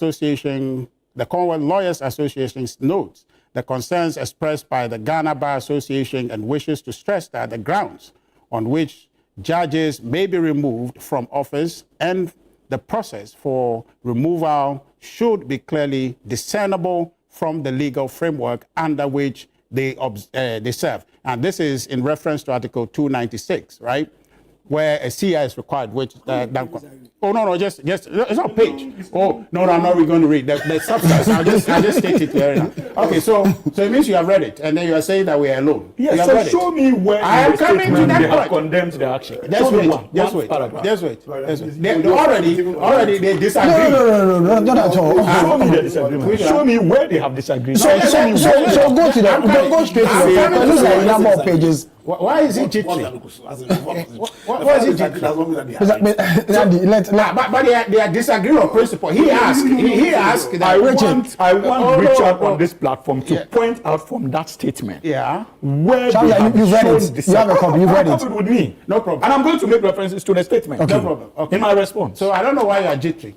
So I'm telling you to show me where. So here, the Commonwealth... They say government is wrong. Show me where. Wait. They say the Commonwealth Charter, and I have to read it so you can get a context. But he has a copy already, so he's... No problem. He has, he knows whatever is in there. Reference to it, right? Mm-hmm. So when I read it doesn't need a reference. Just say what Richard said. Read from the side. That's okay. Okay? So the Commonwealth Charter states, we support an independent, impartial, honest and competent judiciary and recognize that an independent, effective, and competent legal system is integral to upholding the rule of law, engendering public confidence, and dispensing justice. The Commonwealth principle, the Commonwealth principle on the accountability. You see, they lay a basis. So just, you're a lawyer. So just, this. That's why I asked you earlier. How many pages? It's not a page. It's not a page. It's just. This is very serious. So I am not going to read all of it. Just read a conclusion. Just read a conclusion. I gave you a minute. I gave you a minute. You are going more than a minute. And so I'll be forced to also give you. You know how many minutes I would have finished reading with this intervention. He's trying to waste time. So Richard, in 30 seconds. Okay. 30 seconds. When we reference document, we go straight to the paragraph in question. Oh, you are a lawyer. I have to lay foundation. They lay the foundation. They lay the foundation. So I'm just reading their foundation. In 30 seconds. Your viewers may not get the point. Anyway, but I go to it. I'm buying time to do what? Because he doesn't want us to removal. In 30 seconds. No problem. And I'll stick to that. No problem. Removal or suspension from office is a very serious form of judicial accountability. Okay? So now let me just skip to it. It says the Commonwealth principle declares that judges should be subject to suspension or removal only. Just hold on. Only for reasons of incapacity or misbehavior that clearly renders them unfit to discharge the duties. The misbehavior and incompetence wording of section 146 should be applied in this context. And now here's the context. It says the Privy Council of Real Chief Justice of Gibraltar, held that the removal of a judge can only be justified where the shortcomings of the judge are so serious as to destroy confidence in the judge's ability to properly perform the judicial I give you 30 function. seconds. So now, 30 seconds. I give you 30 seconds. I'm done reading. Now, here's the point. I give you 30 seconds. No, wait. I give you 30 seconds. Let me just tighten it for you. No, Sammy, don't do that. I'm just asking for a minute and you're arguing. The point is this. Let me be fair to others too. So, let them also have their final bite on this matter. Allow. You are just taking the time by not allowing me. Here's the thing. You can take all the time. Okay. The point that is being made here goes to the heart of the GBA position, which the Commonwealth Lawyers Association agree with, to say that in the absence of an explicit definition of what a stated misbehavior is, okay, why they are not comfortable, because it is not clear what a stated misbehavior is. And here, the example in that case is saying that to consider removing a chief justice, okay, Richard, the basis might be so much clear that nobody will argue against it. I was supposed to give you 5 minutes to have a final but you have taken the time by trying to stop me. But the point is made. You're speaking for 7 minutes. I'll give you 7 minutes as well. No, just to be fair. For more than 7 minutes. No, that's not fair. I'm timing it. I'm disrupted what I am trying to present. It's not 15. No, it's not 15 minutes. I am timing it. I am timing it. Nobody's saying it. I am timing it. I'm timing it here. Let me make my point. When I am saying you have to stop me, I'm not being fair to you. Hamza is not being fair. Yeah, when you have given me the time, you should allow me to say what I am. You are done. Hamza. To be fair to you, 7 minutes. See, when I was listening to Richard, I was laughing. I was full of smiles. Because but you are gloating, of course, because you enjoying the process. Because I was going through. Don't let him distract you. Don't let him distract you. I sympathize with him as well. You know, honestly, I sympathize with him because I can understand the difficulty he finds himself in trying to defend. I don't have one difficulty. I'm defending Ghana, not any political party. Allow me to make his point. It is ignorance of the highest order to say that stated misbehavior is not defined in the laws of Ghana. The Constitution is not the only law of Ghana. Our Chief Justice knows, as a matter of fact, that judgments from courts, especially the Supreme Court, the highest court of the land, constitute or form part of the laws of our country. And in the Charlotte Osei case, the Supreme Court defined stated misbehavior to include procurement breaches. So how can you, with this knowledge of the law, say with certainty that stated misbehavior is not defined in our law, in our laws? Where from that strange reason? When the Supreme Court has defined stated misbehavior for you to include procurement breaches, and in the allegations and in some of the petitions, there are issues of procurement. So who are you trying to deceive? That it is not defined. That's one. So don't repeat it anywhere, my brother. Well, tell that to the Ghana Bar Association. That is why I'm going tell that to the Ghana Bar Association. And I'm going there. Secondly, you claim that you have been supported in your stance by the Ghana Bar Association and then Commonwealth Lawyers Association. If you look at the Commonwealth Lawyers Association, it is proper that if you are taking a Chief Justice through such a novel process, every institution that plays a role in justice delivery must caution and remind you to do so in line with the remits of your law. That is not the same as condemnation. That's why you are struggling with their statement. I have read that entire statement, and it's proper. For them, like the Ghana Bar Association in their first statement, if you read that first statement, that was not hijacked by the likes of the former Deputy Attorney General, Asono Dapa, and their colleagues. And it was actually written from the offices of the Ghana Bar Association. You will tell that their caution was that they were monitoring all active players and that they should make sure that they act in line with the constitutional dictates of our country. It was nationalistic in character. It was a caution, just like the Commonwealth Lawyers Association. That is why my brother struggled through that statement to point out where they exercised or they indicated an opposition to what is going on. But it's a repudiation. That they have, you have please, I was okay, quiet. go ahead. They have no, you weren't cautioned- correct. Don't say that. They You weren't have correct. cautioned that the processes must be done in such a way to reflect the true limits of the law. They have not pointed out where they consider a flaw as far as the application of the laws are concerned. Oh, they did. But you couldn't read that out? I mean, that's what I read. What you read out? In the example of the Please, Gibraltar please, case please, where please. they said that They are the using stated misconduct examples- must be explicit. No, they It are must not be using- but subject to I just told you that the interpretation. stated misbehavior is correct. They have not told you that in this case stated misbehavior is not explicit. Show me where they have said that But stated why are misbehavior they is not bringing explicit. it if it's not relevant? They are Because telling you they that are telling they you. agree. No, Richard, come on, let me land. I was not engaging you this Very way. well. Or you were interrupting anyway. No, so. I was not. You were.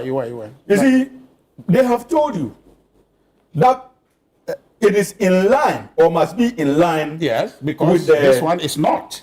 With the, That's why with it the must be. wording and the misbehavior or incompetence wording of Section 40 should be applied in this context. Yes. And they Should give be you a applied. basis. Listen, please. Okay. They said the misbehavior and or incompetence wording of Section 146 should be applied in this context. Right. They are telling you that they don't have a difficulty in identifying misbehavior. They are just telling you that the misbehavior as captured under Article 146 should be applied appropriately. Unless the English language is lost on you there.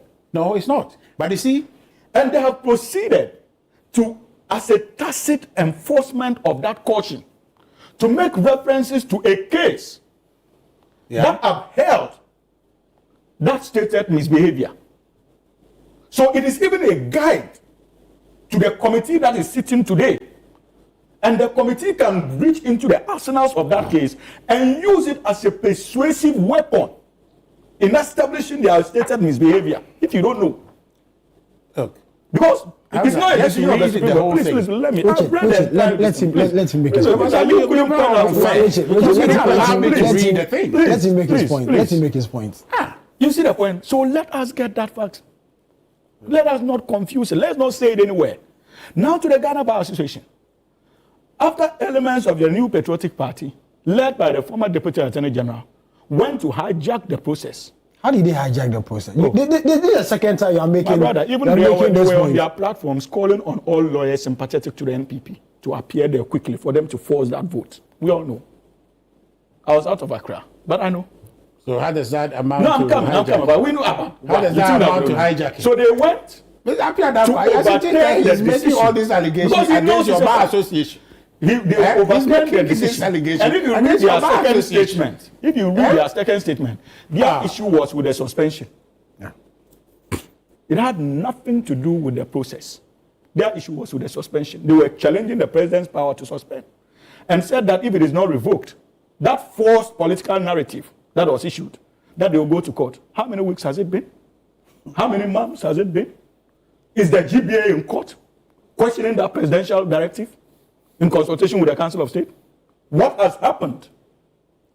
If indeed the GBA was clearly committed to that statement and it represented the GBA's position, you think that by now the GBA wouldn't have been in court? Why is the GBA not in court? Challenging that suspension. I can answer that question. Why? Because the doors are closed. The doors are closed. There's no remedy anywhere. There is no room So anywhere they did not to get know any that remedy. when they were making The doors those are decisions. So it tells you that you are on your own on this drive. They are walking alone. You are walking. They are walking alone. They are not Liverpool. And that's why I'm telling you that I sympathize with you. Again, Sammy, another interesting point my brother made was the attempt to twist the facts and say that we rather are being unfair to the facts of history. Remember, when they were removing Charlotte Osei, there were thorny issues we made references to. Our problem was not with the presidential decision of the establishment of a prima facie case. Because remember, with Charlotte Osei, it was the Chief Justice who had to determine the prima facie case, not the president. But the difficulty we had was with the faceless manner of those petitions. The petition was not signed. The individuals behind those petitions could not be identified.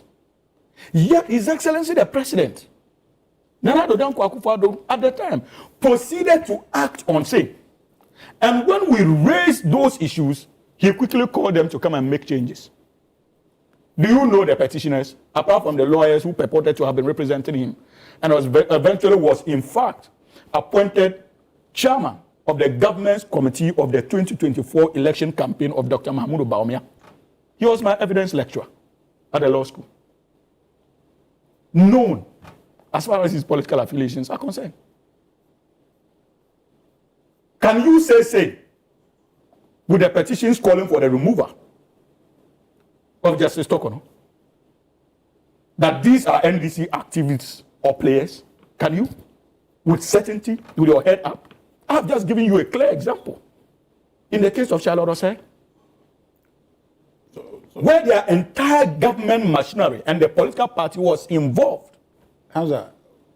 You are not the host, I beg you. Hold your thoughts. Who is Shining Star? Who is behind Shining Star? You asked the question, so I want to know. Don't know. What? Chief Justice doesn't know. They I don't know exist. that Oliver Bako Vamo, what is the name? I hope I'm getting the name. Yes. Is he behind Shining Star? I think he's one of them. But the information the Chief Justice has let out. But I can assure you that is Oliver a member of the National Democratic Congress? I don't know. Nobody knows. Is he a member of the National Democratic Congress? Nobody So knows. why don't you know?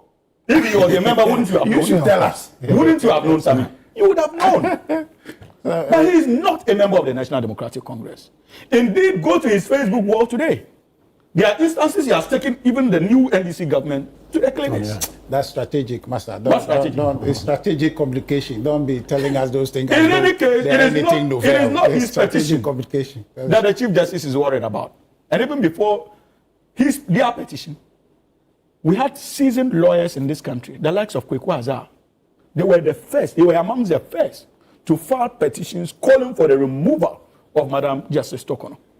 We did not have such incidents under Charlotte Osei. So the partisan narrative surrounding Charlotte Osei was palpable. And if references were made to it, we're not questioning the applicability of Article 146. Remember, we're questioning the partisan nature with which it was handled. We never had any issue with Article 146 because President Mahama, as president, applied it when you people invited him to apply it in the case of Loretta Lamte, an appointee of the NDC government.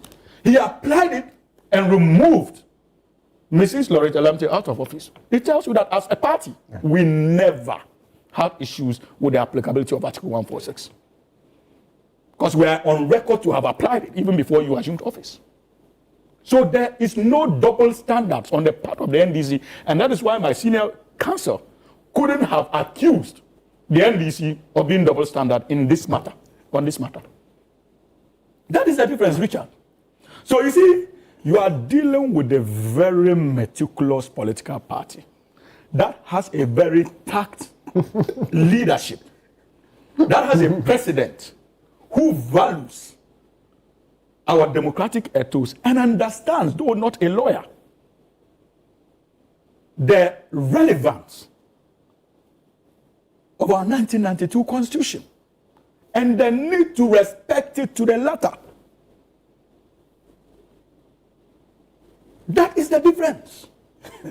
And that is why I started my submission this morning by saying that the NPP should thank God that President Mahama is the president of the Republic of Ghana at this point in time. Indeed, Madam Tokono herself must thank God that President John Dramani Mahama is the president now. That is why many of them can still hope that maybe at the end of the day, she might be found not to have done any wrong. And the committee has not said that she has done any wrong. The executive has not said that Madam has done any wrong. Absolutely not. The process will establish whether she has done a wrong or not. And you see, it is for good reason. I'm not discussing the merits of the petitions. I am not the subject. In terms of the legal profession, Madam Justice Araba Tokono is miles ahead of many of those who are seated here. She's miles ahead. So if as a young lawyer, I still value the ethics of the profession and have refrained and resisted the invitation from the likes of Richard to respond to the contents of the petition. I am struggling to understand why the woman who ought to represent the moral fiber of the judiciary of this country would herself be dragged and allow herself to be dragged to commenting on something that is supposed to be in camera. I'm still struggling to understand it. In all honesty, it is not as if we do not have responses to the contents of the petitions being run. We do. But out of reverence for our profession and the ethics, that is why we are not going to the substantive issues. And so I expected her to do so, especially so when she benefits from the privileges that comes from that position. A higher responsibility is placed on her. She should be the last to engage in acts that undermine the sanctity of our Constitution and its provisions. And most, to a very reasonable extent, even to decisions of the Supreme Court, of which in the not too distant past, she was a member of. So I expect that reverence, that respect, that dignity. But what do you expect? If in government, one of the challenges or issues raised against her leadership as Chief Justice, allegations, had to do with perception that she was under the direction of the then Attorney General, Godfrey Dame. And that even in terms of setting out dates or giving out dates for hearings, it was largely influenced by Godfrey Dame. They denied it. And of all the lawyers in the country, suddenly out of power, it is Godfrey Dame that she deems appropriate to represent her. He's a lawyer. He's a lawyer. Every client. Every client. Every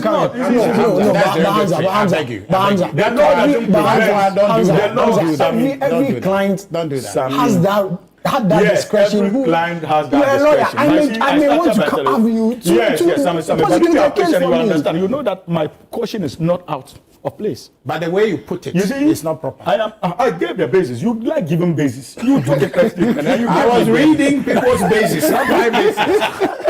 So why are you telling a bit of basis?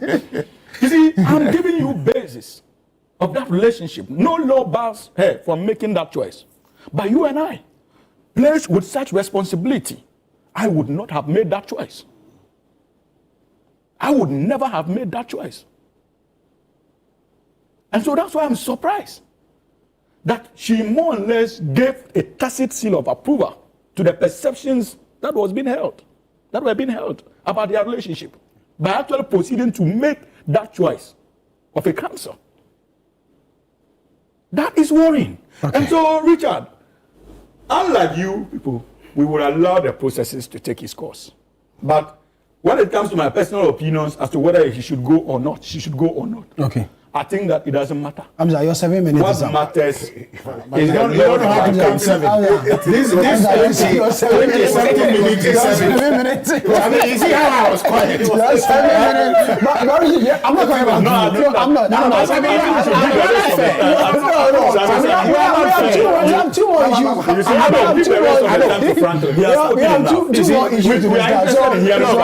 So you see, I'll come to you. You see, you give somebody 18 and give me 7. 18. It's an 18 minutes. He give you 15 minutes. So appear for me. Go ahead. You see, and this is in response to my brother's attempts at a rebuttal on the issue of whether or not they are working alone or not. Is he a Liverpool supporter? No, I'm a Liverpool supporter. So I don't live working alone. I'm a Liverpool supporter. Look at somebody who doesn't want to work alone and proposing for others. No, I'm definitely not working alone. But we are working alone. But we are not. So you are. One. On the issue of the Bar Association, I think I said it here. On this platform, on the issue about a month ago, that 1% of a group cannot attempt to make a decision for the entirety of the 100. Yeah. There's about 60 about six something people call what's it called? a conference, an attempt to make a resolution, which contradicted the true position of the Ghana Bar Association in an earlier statement. So I don't know, I don't see how that flawed position helps your cause, because I think we need to understand that that position, or that 1%, lacked legitimacy. So that one, please don't go there. And two, after listening to Richard, I think you and I think Hamza made the point. I think I have to re-echo that point. That the banner headline ought to be the MPP admit to taking a wrong position in the issue of the application of 146. That should be the banner headline. And it's becoming one too many. Because you're calling the issue of the parliamentary issue when they attempted to apply Article 119. And then people came out, or when reference was made to how the former speaker handled it. Now, the former speaker was wrong. The fact that he was wrong does not mean that that wrong should be perpetuated. The MPP has lost so much moral authority, moral right. Indeed, I think I must say, and I wrote something here, that a political party that defends a constitutional process when it sues its agenda, but denounces the same process when it is applied to its own, forfeits the moral right to speak of justice. Principle is not convenience. Principle is not convenience. It is consistency in the face of changing interests. That's the problem the MPP is facing right now. And so when they speak, nobody wants to go into the substance of the matter. The mere fact that they are speaking, people don't want to listen because they've lost so much moral authority. Because this same issue came up in 2018. And the position was, oh, it's right, let's deal with the 146 is okay. There's nothing wrong with Article 146. And suddenly, when I beg you, let me land. I beg you, let me land. No, the point is making is materially incorrect. It is not correct. It's not. Nobody said that. Nobody made the argument. Show me one person who made that argument. Nobody said that. So in nobody said that. When this same and even Hamza admits that. Please. What do I admit? You admitted that. What you said in 2018, when the same process was being applied, nobody made that argument. I beg you. Indeed, in joint communication, they supported how it was being applied on Madame Charlotte Osei. Yes. And then they are happy. Yes. So the point is, what is the issue? What are they fighting for? And then I'm making reference to the Parliament, what's it called? Issue 2. So as a political party, they've lost that moral authority, that moral right, that moral essence to speak on national issues because their agenda clearly is one that is parochial as against nationalistic. Their focus, their purpose is to advance their parochial political agenda, not the national agenda. 2, he was questioning why they need to write articles. See, there's something we don't take seriously in this country. You promised me 5 minutes. Oh, I'm he promised me. I'm entitled to 80 minutes. Why? Is he a team on this side? Or no. Is he a team? There seems to be a team on this side. A team of Ghanaians. We are all a team of Ghanaians. You understand? He was questioning the reason why, or undermining, or I think undermining is too strong a word. Sorry, I'll withdraw that word. He seems to questioning the essence in writing articles to state your position when issues that borders on national interest are happening. And I find that to be very surprising. Because see, if our focus, our aim as a people is to build a politics that is premised on principle, a politics that recognizes that virtue and principle constitutes the soul of the nation. And we want to build that strong nation that has a strong soul, that together can create that environment, that system, that will give all of us, anybody who's called a Ghanaian, the best opportunity of fulfilling their personal ambition. Then it behoves on all of us. There are people who hold certain positions where matters are happening, which clearly depart from the values you claim you believe in, or which do not align to the values of the state. You understand? But for whatever reason, you are not in the position to make a decision, to write and state a position. One, to attempt to to prompt a departure from asset values, and to tell the whole world what your position on the said matter is. Because this same principle, that principle is not convenience, that but it really concerns the face of change interest, is the problem that the CJ is facing now. Because nobody is interested, people are not going to the merits or not of the issues she's raising. Now, I'm not saying whether she's right or not. Deliberately, I'm not going to her issues. But the fact is, majority of Ghanaians are not even interested in the issues. The fact is, in their view, in the position that you were in, you failed to state a clear position when these issues you are claiming today, you are fighting for, and quoting Pastor Nimola. Because of your tacit silence, in the face of your belief that Article 146 was being wrongly applied, or that 146 itself is deficient, it already shows that the socialists, the Jews, the gypsies, they've long gone, and that you've lost the opportunity to give a credible opinion about this issue to the detriment of not just herself, of the entire nation. And if there's one thing history will tell us, and I just want to give that just one example. In around 1812, you know this great American Alexander Hamilton, when America was building itself, and there was a debate as to the economic angle they should take, and he proposed an economic policy that was not protectionist. At that time, people rose up against it. They did not agree with him. Long after he was gone, America had to fall back on. He said to write an article on his position. They had to fall back on everything he said, and it's one of the reasons why America is so strong economically. You understand? And so don't undermine the power of stating your position by way of articles. We should run a country where if they mention your name, Andre Pedanko, people go after Andre Pedanko, this is his position, this. If you take this to Andre Pedanko, it won't work. If you take this to Hamza, it won't work. But we can't continue to build a country where our values, our positions on issues, national interests are fluid. You understand? So, I think I didn't use 5 minutes. And so, to end, well, I don't know Richard's position personally, that he was saying that he did not support how it was applied in the past. I don't have a cause to doubt his position. Have myself been in the NPP at that time, because at that time, personally, I didn't support that position. I did not do anything against that position. That's why I said that it's not just the issue is not just about shelter. It's a collective failure of all of us, myself included. And so, for me, I think this is an opportunity. I shall not say, sorry, Madam Tokono. She herself said the law is the law. Unfortunately, she said the law is the law. Well, that is not a truism. No, I'm not going to give what's called.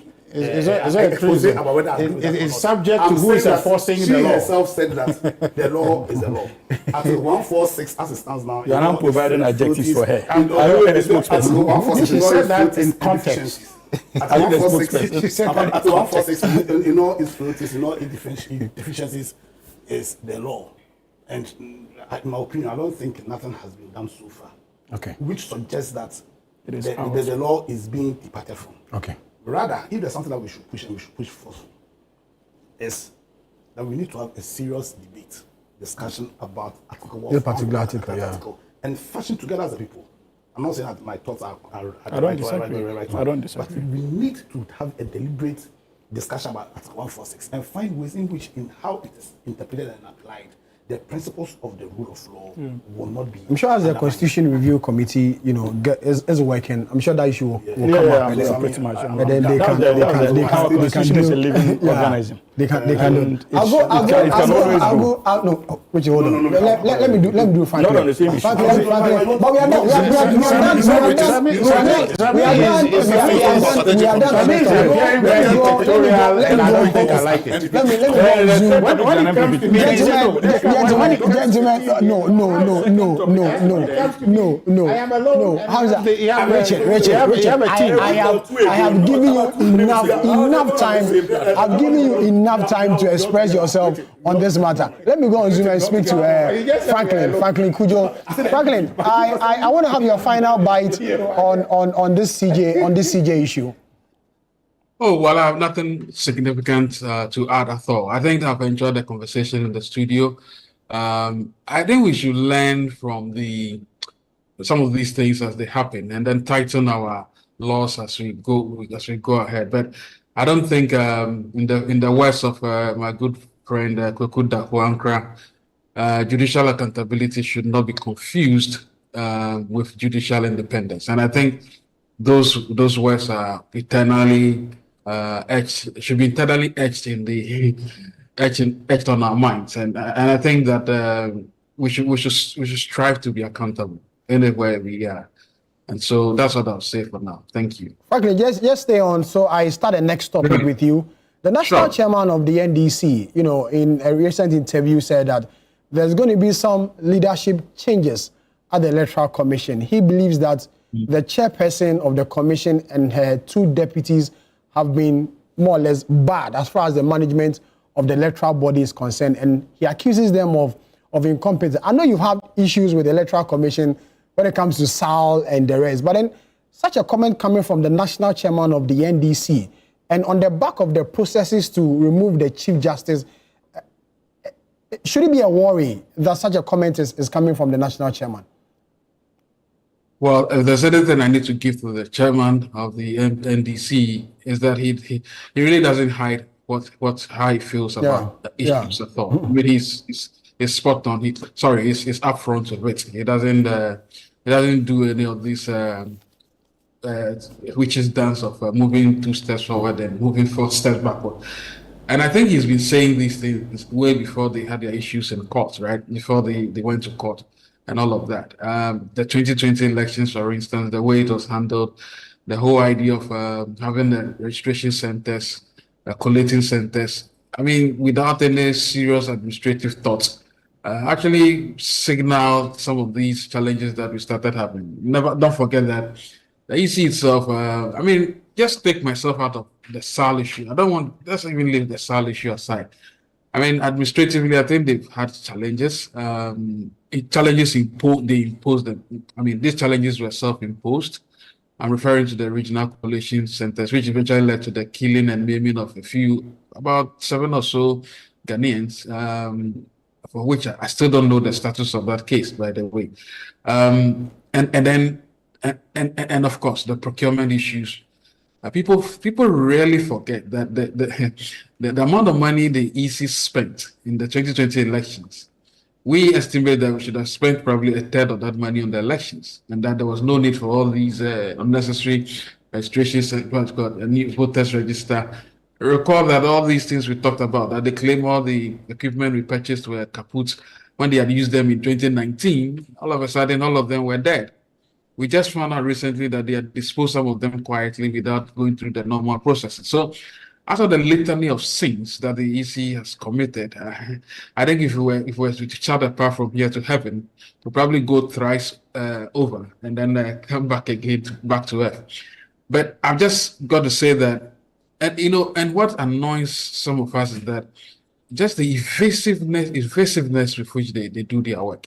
Nobody is saying that once you are clothed with some constitutional power, you don't need to answer to anybody. And I think that thing must be watched. Even Charlotte was saying at the time, well, she's a good friend, but I've got to say it, and she knows that. I mean, the way she engaged the public at the time was a bit quite nauseating. This is our logo, we like it. Those things, when you keep doing those things, you're actually telling people that, well, you are, even Afarijan, you recall when the NPP complained, they said you can go to court. You remember, but when they went to court, you started seeing the unraveling of some of the, when he was in the dock. It's not easy to say such things. And I feel with time, people who have been clothed with constitutional power, sometimes by the way they conduct themselves publicly, can be quite annoying and nauseating. The EC, the current EC, took it to the highest level, but then they were not just incompetent. I mean, if somebody is so incompetent and at the same time pretending to be wise, it's double jeopardy, really. I mean, it's annoying, and then the person is invasive and all of that. There's a word like that, triple annoyance. So for me, as I said, look, I was making the point that their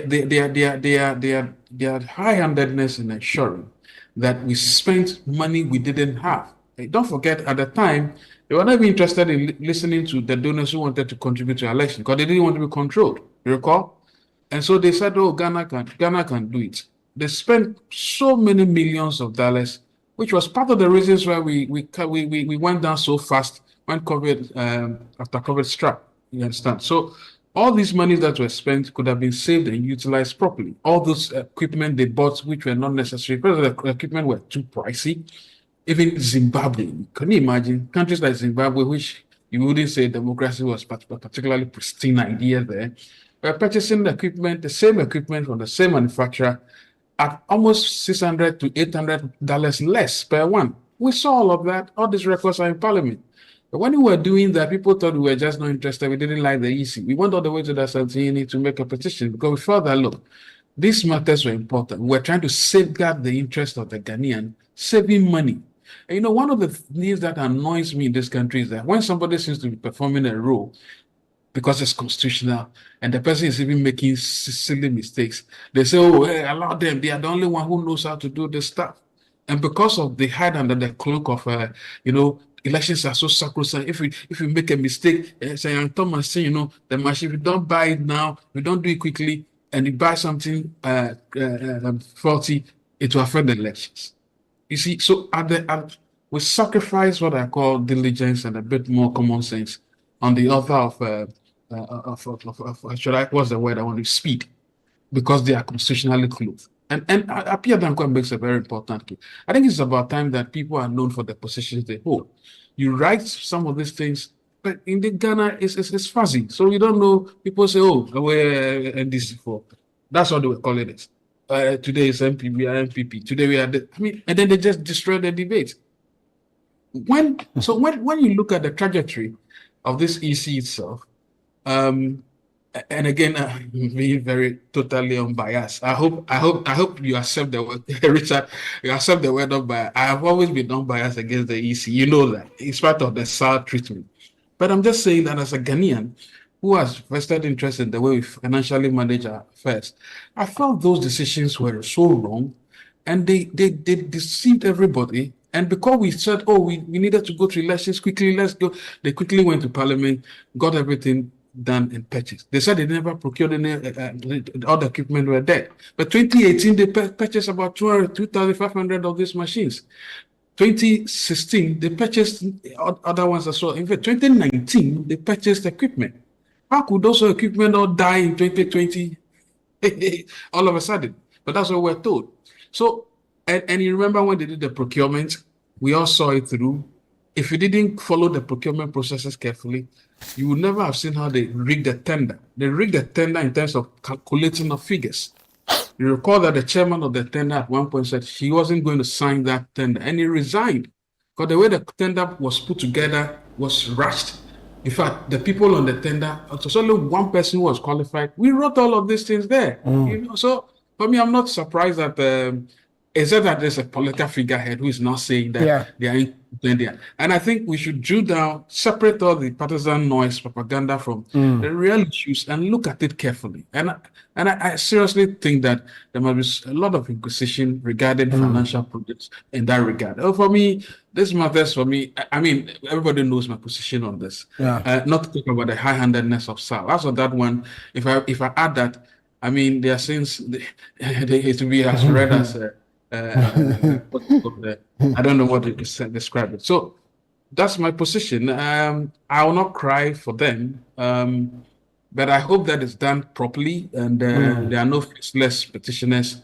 I will never petition because everybody knows my position. We petitioned the Shraj already on this matter, and I think they are working on it to see what they can do concerning some, not necessarily their removal, but to just prove that they were high-handed, they were evasive, and they were somehow complicit in our financial woes. Okay, Franklin, thank you very much for your time. I come back in studio.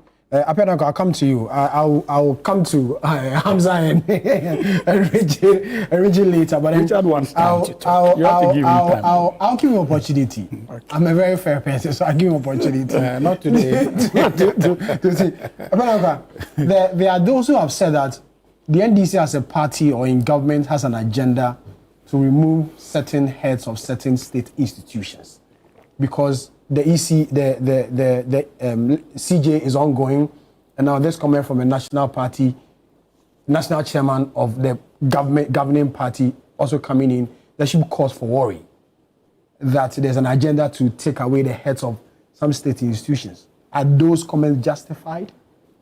As in the expression people have, Well, that's the perception out there. And I think it's a perception that the NDC as a political party ought to take seriously, because as long as that perception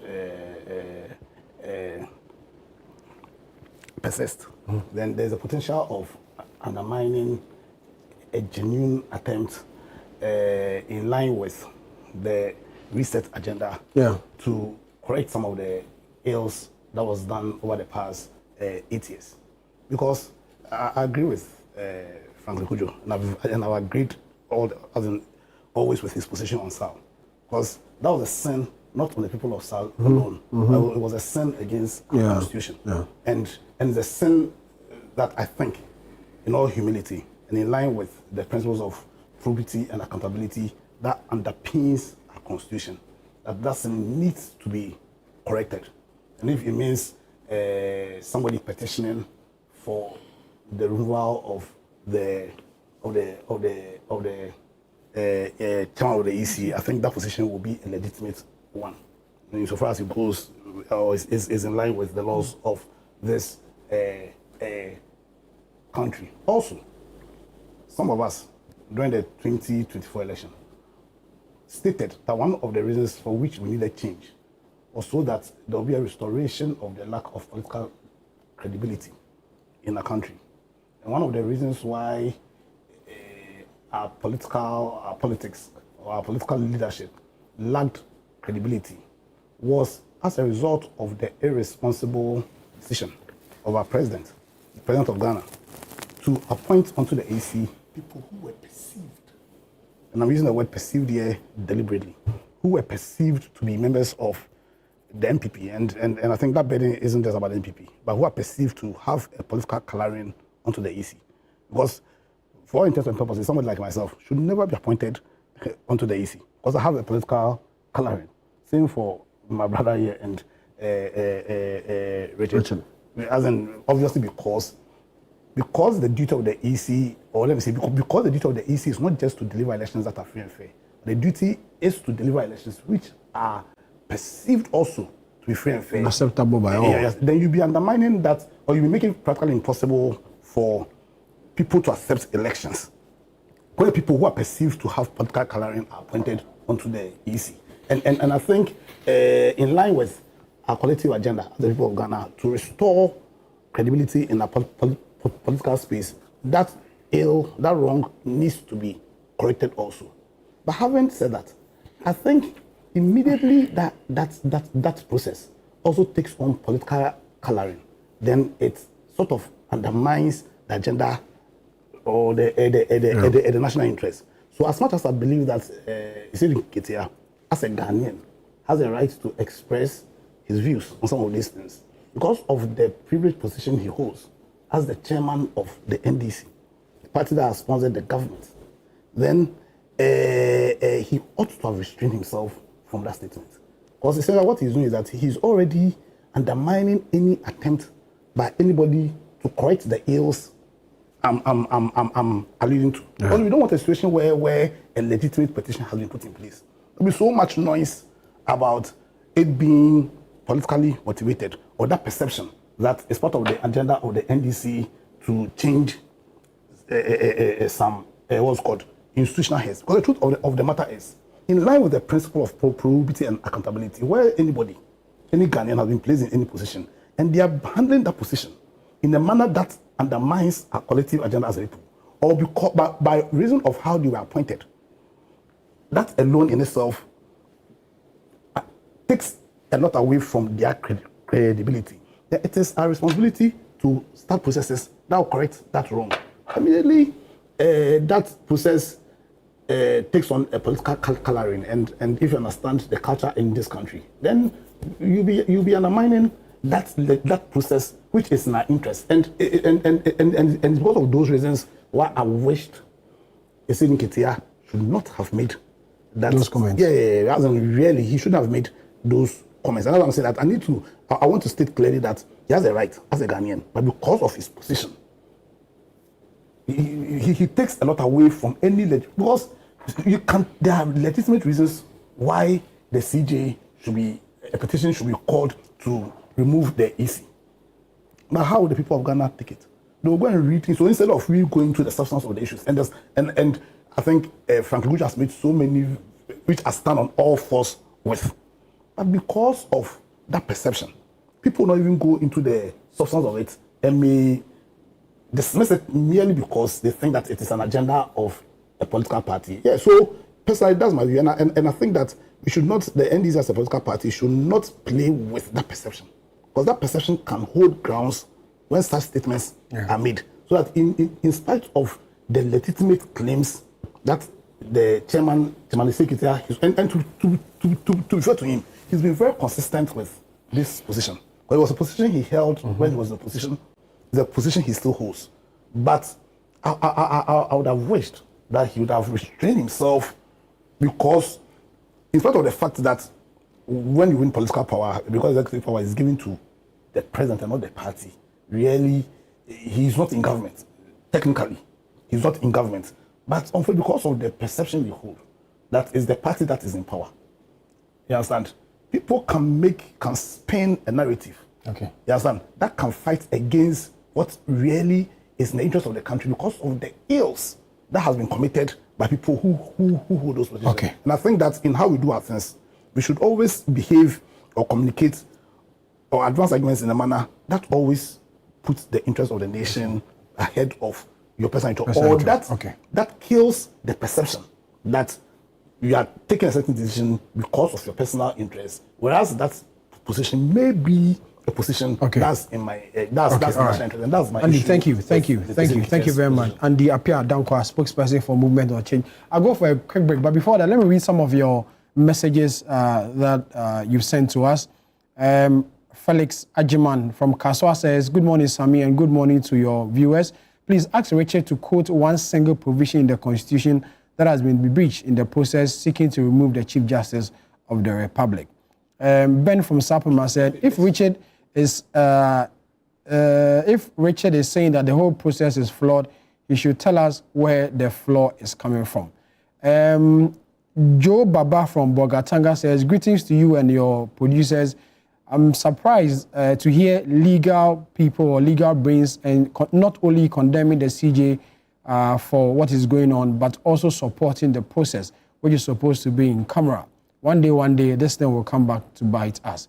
Sammi, I'm happy that none of the NDC people are condemning this act by their leader. When the tables turn, we will all be here to listen to what they will say. From Kisi in Ofoyu Krum in Kumasi.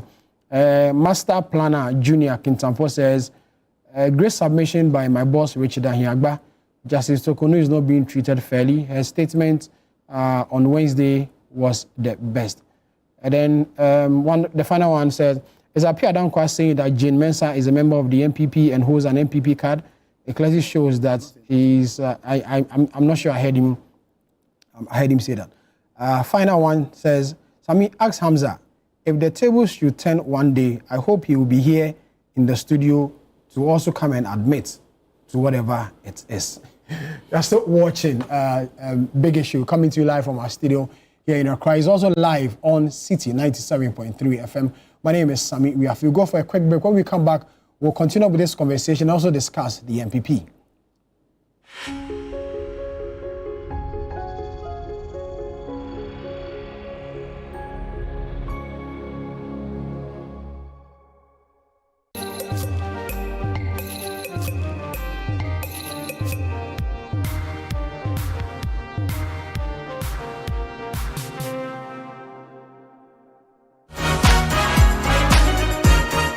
Sunday on The Upside Down Show, sit with us as we get to understand dyslexia. Our guest, Rosalind Abigail Trednati, is a person living with a condition. She recounts the most embarrassing and unforgettable moments in her life and how she was misunderstood and chastised. My cousins came over and they brought these storybooks, beautiful ones. One time they called me and said, can you read a page? And I was like, yeah, sure, give me the book. And I pegged it. I stared at it like this.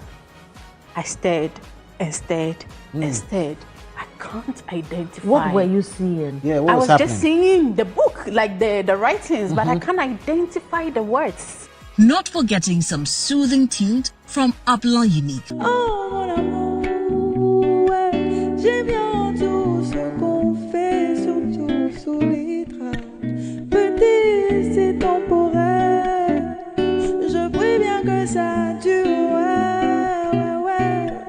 Petit. Stay tuned with Freme Dunyame and Nana Tufo Boating this Sunday at 7 p.m. prompt, only on Channel 1 TV.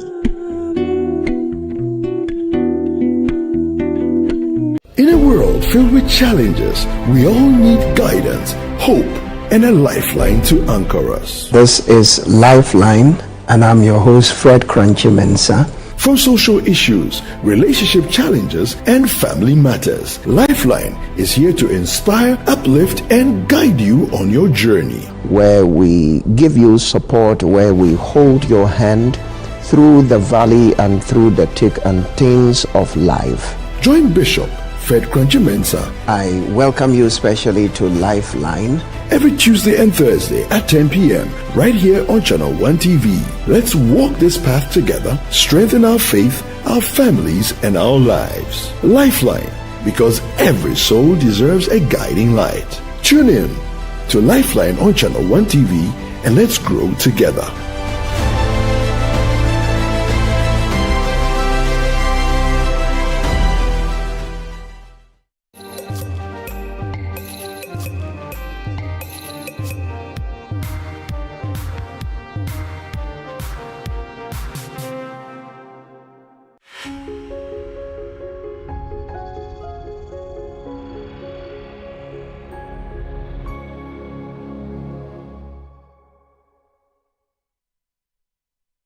You're welcome back. You're still watching The Big Issue live from our studio here in Accra.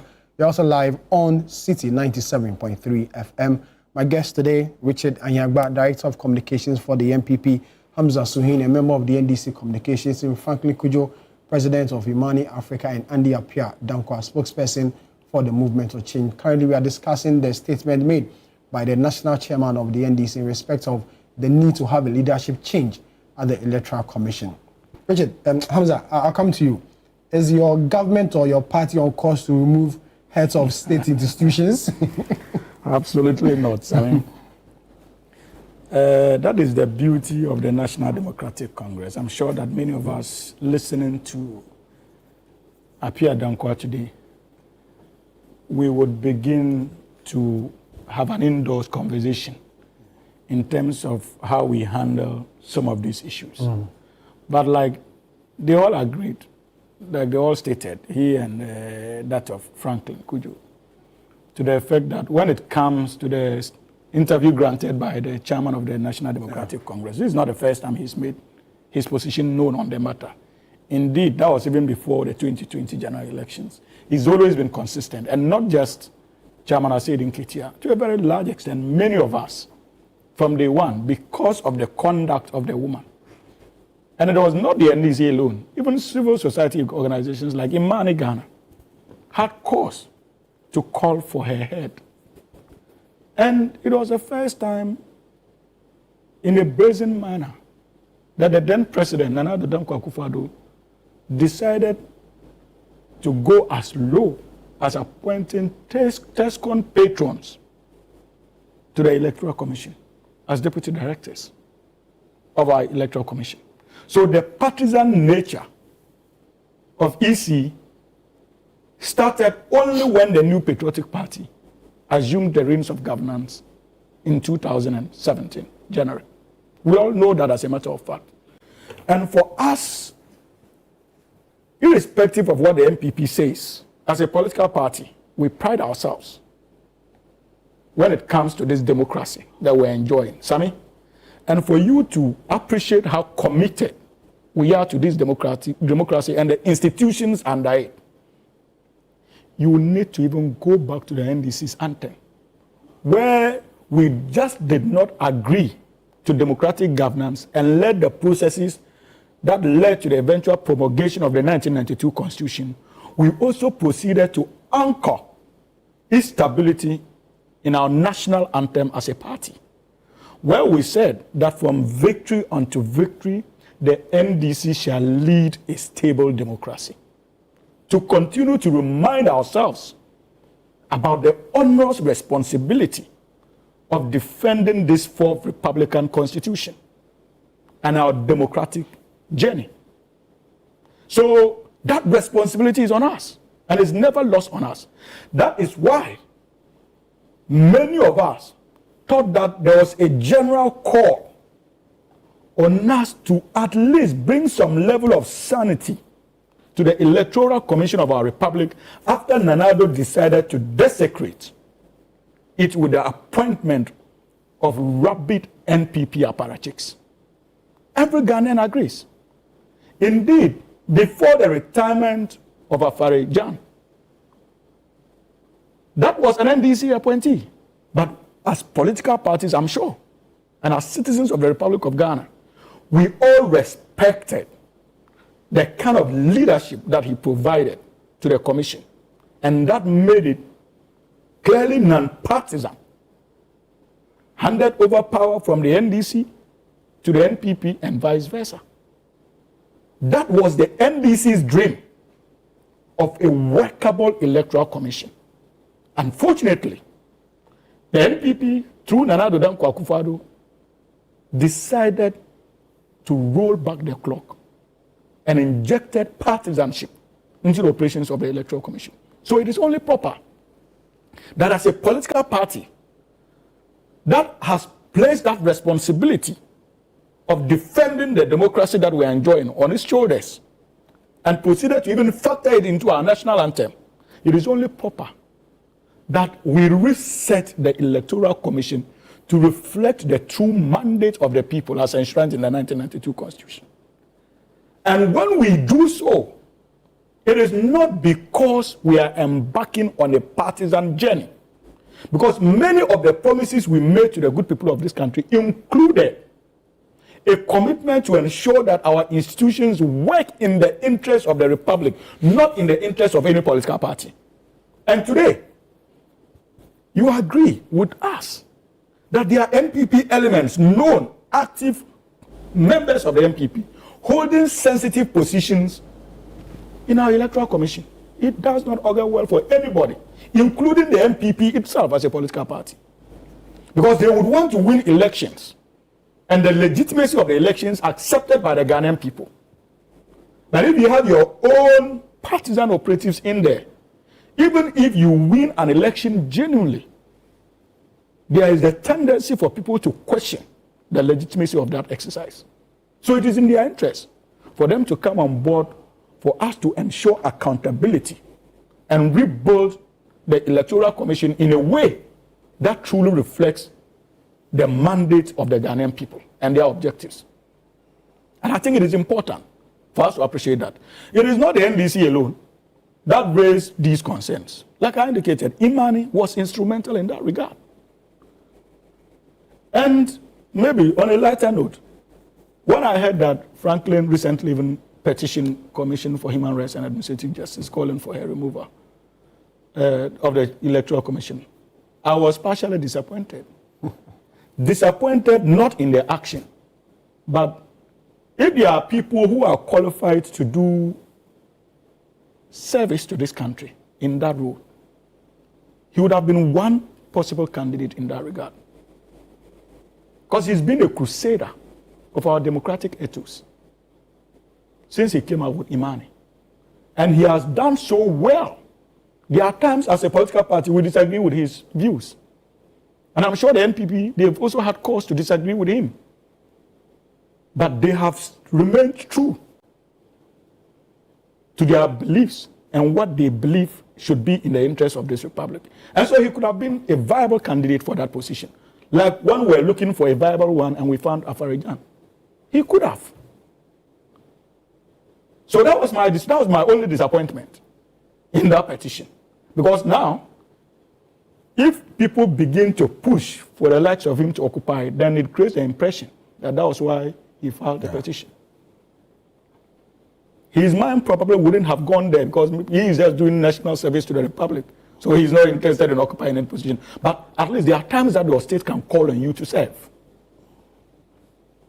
And these are some of the fine brains we have in the country. So, but as for Asedu's chairman's call, you see, Apia Dankwa, I can understand your caution, and I respect that caution. But the NDC is not a bunch of pretenders. And we want Ghanaians to be able to measure us by whatever we say. That is why chairman has remained that consistent. The assurance I can give, however, is that he has no say or whatsoever when it comes to the decision to hold the electoral commissioners to accountability.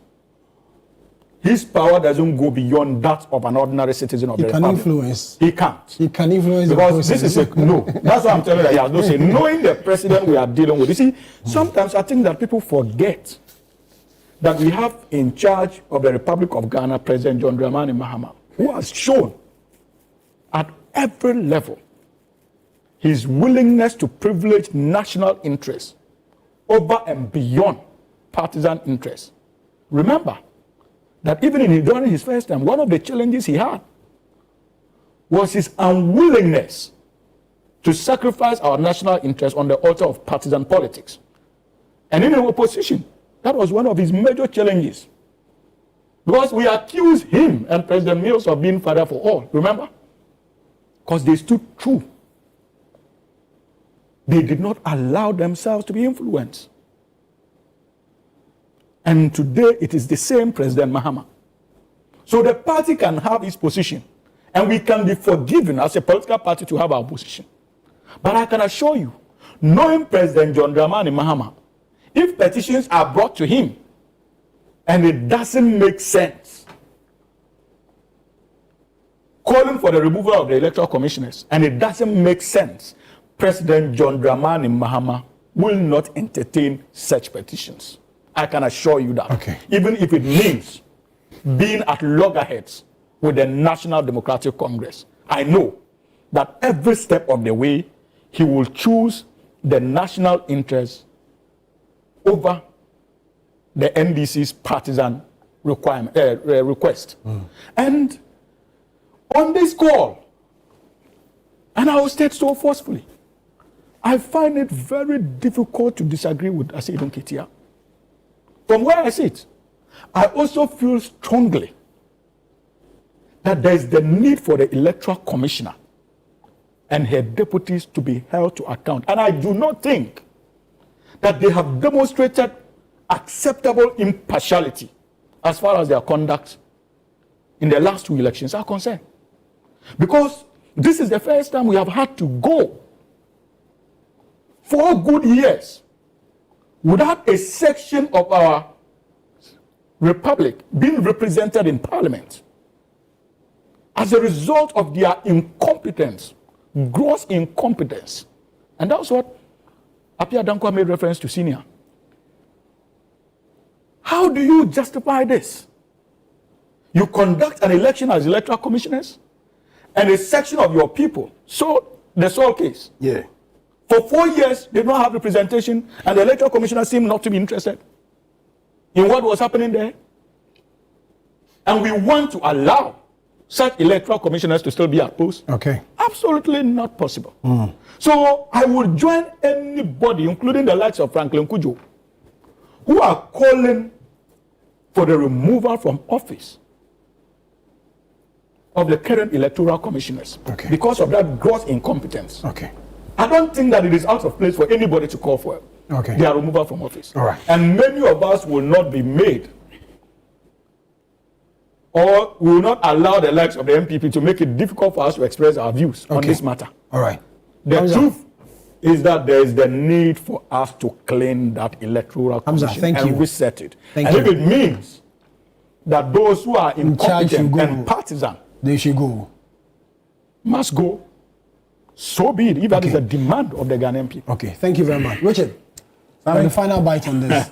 Remember we have the issue. I was watching your time, so that's Richard, we have 15 so don't interrupt me. 15 minutes to See, go. now when you're coming to me, you're telling me what time was left. See, you didn't tell Hamza what time was left. I beg you. Just let me finish. 6 minutes. I beg you. We have 15 minutes to go. I was counting. So I'll give you 10 minutes. You 10 minutes. Look at that. 10 minutes is now. 10 minutes is now. No problem. Go ahead with your submission. Sammy.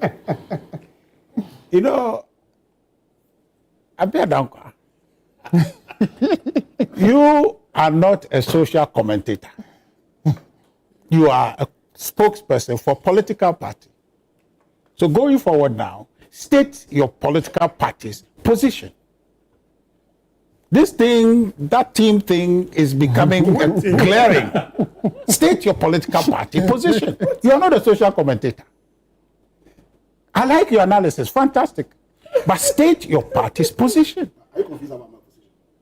I'm saying that, is that your party's position? No, are you confused because we want to be able to hold your party to account to some of these things. So you are not independent making social commentary. Because you are almost speaking in tandem with the NDC. I don't have a problem. If that is your party's position, state it so we know. Are you confused? No, I'll say my position. Are you confused? Is that your party's position? I'll say my position. Are you confused? That's your party's position. Yes. Are you confused? Very good. Okay, no problem. So your party and NDC are one. No problem. No, but that's a conclusion that results from what you said. But that's okay. But that's a conclusion. That's part of my conclusion and you're interrupting. So now I'm also my position is that your position and the NDC are one. Allow Richard, go ahead. Look, and I beg no interruption. Accountability is key. I am not opposed to holding people accountable if they have misconducted themselves, if they have done anything contrary to law, and that they must be held accountable. And so matters to do with the EC, if there are challenges there, let's apply the law. Where they have contravened, lay down administrative processes in law that establishes them that they must adhere to in doing their job. If they go against it, they must be held accountable. Plain and simple. But I'll come to Chairman Asedo Nketia. But let me talk briefly about Hamza and his very grand effort to position President Mahama as a nationalist, one who is not partisan, one who says that is Ghana and is Ghana. But he came just yesterday, he sacked people who were appointed into positions, who had jobs, their livelihood, he took it from them. How patriotic is that? How nationalistic is that? How nationalistic is that? That's simply because he wants opportunity for NDC foot soldiers. He removed people from oppositions because he wants to put NDC people there. How nationalistic is that? Yesterday, he was in opposition. He was saying, oh, state of emergency is inevitable, must be declared by President Akufo-Addo. Today, his own friends are asking, please, state of emergency, because our forests, our rivers are devastated. President Mahama, the nationalist, refused to listen. The danger and allow him to speak last. Hamza, you see the propaganda Hamza, let him make his submission. But you see, look at Hamza saying somebody speaking last. Was he not the person who spoke after me? Go ahead and make his submission. He knows will not get opportunity to respond. Hamza, you made your point. But let's just be fair to him. Let him make his point. Richard, go ahead. But you must have time to respond. No, I'll put you off their mics. Don't worry. Very well, thank you. So you see, the President Mahama, the nationalist, suddenly he will listen to the national call. Not to be a partisan president. Okay? So Hamza is telling us the partisan president is trying to paint him. The only reason you will do this effort by Hamza is because everybody knows he is not a nationalist as you want. He's a partisan. Look, this process that we have finished discussing about the Chief Justice, it is a partisan position taken by a partisan president, John Dramani Mahama. This is not a nationalist position. It's not. At all. It cannot be. That's it. So, President Mahama is acting in the interest of his government, which happens to be the NDC government, and they have an agenda. They are prosecuting it. We didn't have that. Just so to give you one example, since he is now in the business of glorifying President Mahama, let me just give him some small about Akufo-Addo. At a point when even we, the people thought, Ghanaians, were saying that the NDC was corrupt. Okay? In 2016, we heard about all the corruptions and matters arising. Apia Dankwa is well aware of those. And when we came into government, people were calling for Akufo-Addo to prosecute those people. In a press conference, I'm sure you were there, you were at the Jubilee House. Akufo-Addo was arguing against positions that were carried or held by people internal, saying that due process takes time. And that when you are not at the receiving end of it, you want it to be expeditious. But when you are at the receiving end of it, you would want all the privileges to be accorded to you. Contrary to position people held that prosecute them because they have been corrupt. We're talking about one who is taking a national position to grant people their constitutional right of due process of the law. Okay, so President Mahama is not what he's trying to make him to be. He's not a nationalist, a partisan president, in my view. With these actions that I've listed for you, you don't have time, others I can list more for you. Now to Chairman Asedu Nketia. Okay? 10 minutes is up. He is somebody I admire. He brings some light moments to politics. It's enjoyable. He's practical. He speaks with a certain wisdom, okay, that you appreciate, even though you disagree with his politics, as in this case, but you like him, okay? You like him. But what he has said, and this is not at him, but at what he has said, is utterly reckless. Reckless. And I'm not surprised. These things will materialize. The first stop is Chief Justice. She's a goner. The commentary of the NDC is clear and explicit that the Chief Justice is going to go, even though the evidence are light, they are not consequential, they don't meet the high standard set for them to follow. She's going to go. And immediately she's gone, they'll go back to remove the EC chairpersons. You can mark it. But where I would come here and say, maybe President Mahama is looking to become a nationalistic person would be when he says, no, I won't remove Charlotte Osei and co. But otherwise, this is cast in stone. You mean Finished. Yes. You guys removed Charlotte. No problem. No. Thank You you. removed, didn't you remove Charlotte? No problem. Just Didn't you remove Charlotte? So she will come back and remove Madame Jane Mensah. That's part of the agenda. It's cast in stone. Just yesterday and the day before, leading members of their party on platform, public platform, admitted, oh yeah, that one, she must go. My very good friend at the Jubilee House, he says, oh, she's a goner. She would go. The G-Mensa and Chief, they must go. Okay? So what Chairman Asedu Nketia is saying, incidentally, the chairman of the National Democratic Congress is just giving us a revelation of the agenda set for them to unfold. And we must be worried about it. Sammi, it's not as if we didn't have issues with, what's his name, Dr. Afarijan. It's not as if we didn't. We had plenty of issues with him. We had plenty of issues. We also did at the point. Okay, so are we going to continue? The charges that Chairman Asedu Nketia is hurling at the EC, are those matters that we're going to consider? Remove her? don't understand. It's a style. My brother Franklin, I thought at a point, he wanted to be MP and all of that kind of thing. But the position held that Sal was a commission of EC intentionally denying people representation. For me, I cannot reconcile that. Yes, people were not represented. But how intentional was the role of the EC in that? How intentional was the role of EC? The matters were to do with law as well. What's the act? Act 936 or so. So if the people of SAL were to vote, having been carved out from Jessica, if they were to vote in that matter, who would our Minister for, is it Minister of Sports, Kofi Adams, who would he have been representing? And he would have been an MP for 2 districts at the time. And would not have comported with law.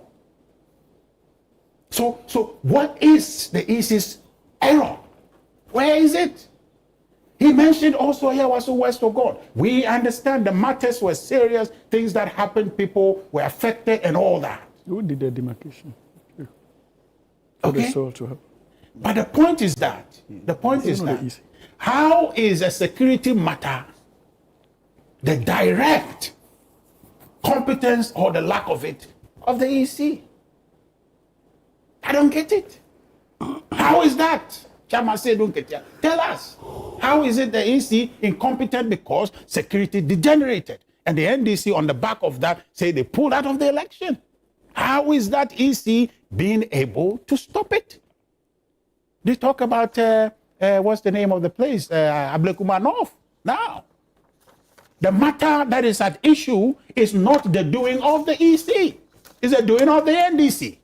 They were marauding over the place. On the day of election, when they won, everything spiraled out of control. The NDC was not controllable at the time.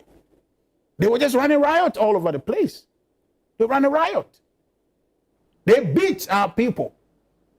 Took their pink sheets. Oh, I beg. Stop. We are done. So you understand? No response. No. Are you kidding? So the point of it is that's not fair. I gave you enough time to make your submission. I gave Apia Danko also enough time.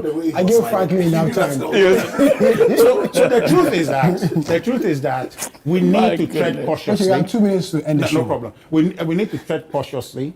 This call is utterly reckless and should not be countenanced. Chairman Asedun Ketia, I love you, I respect you, and I appreciate your presence and politics. You've added a lot, but this one is a takeaway from your legacy. Thank you. Not to be repeated. Thank you very much. Richard Ahiagba is Director of Communications for the opposition New Patriotic Party.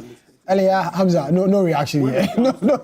Hamza. Security in elections. Hamza. Whose duty is it? Hamza, we need the Electoral Commission or who? Hamza, we need to wrap up. There's already 12. We didn't even have time to discuss the MPP internal election because of this is what we draw the curtains to.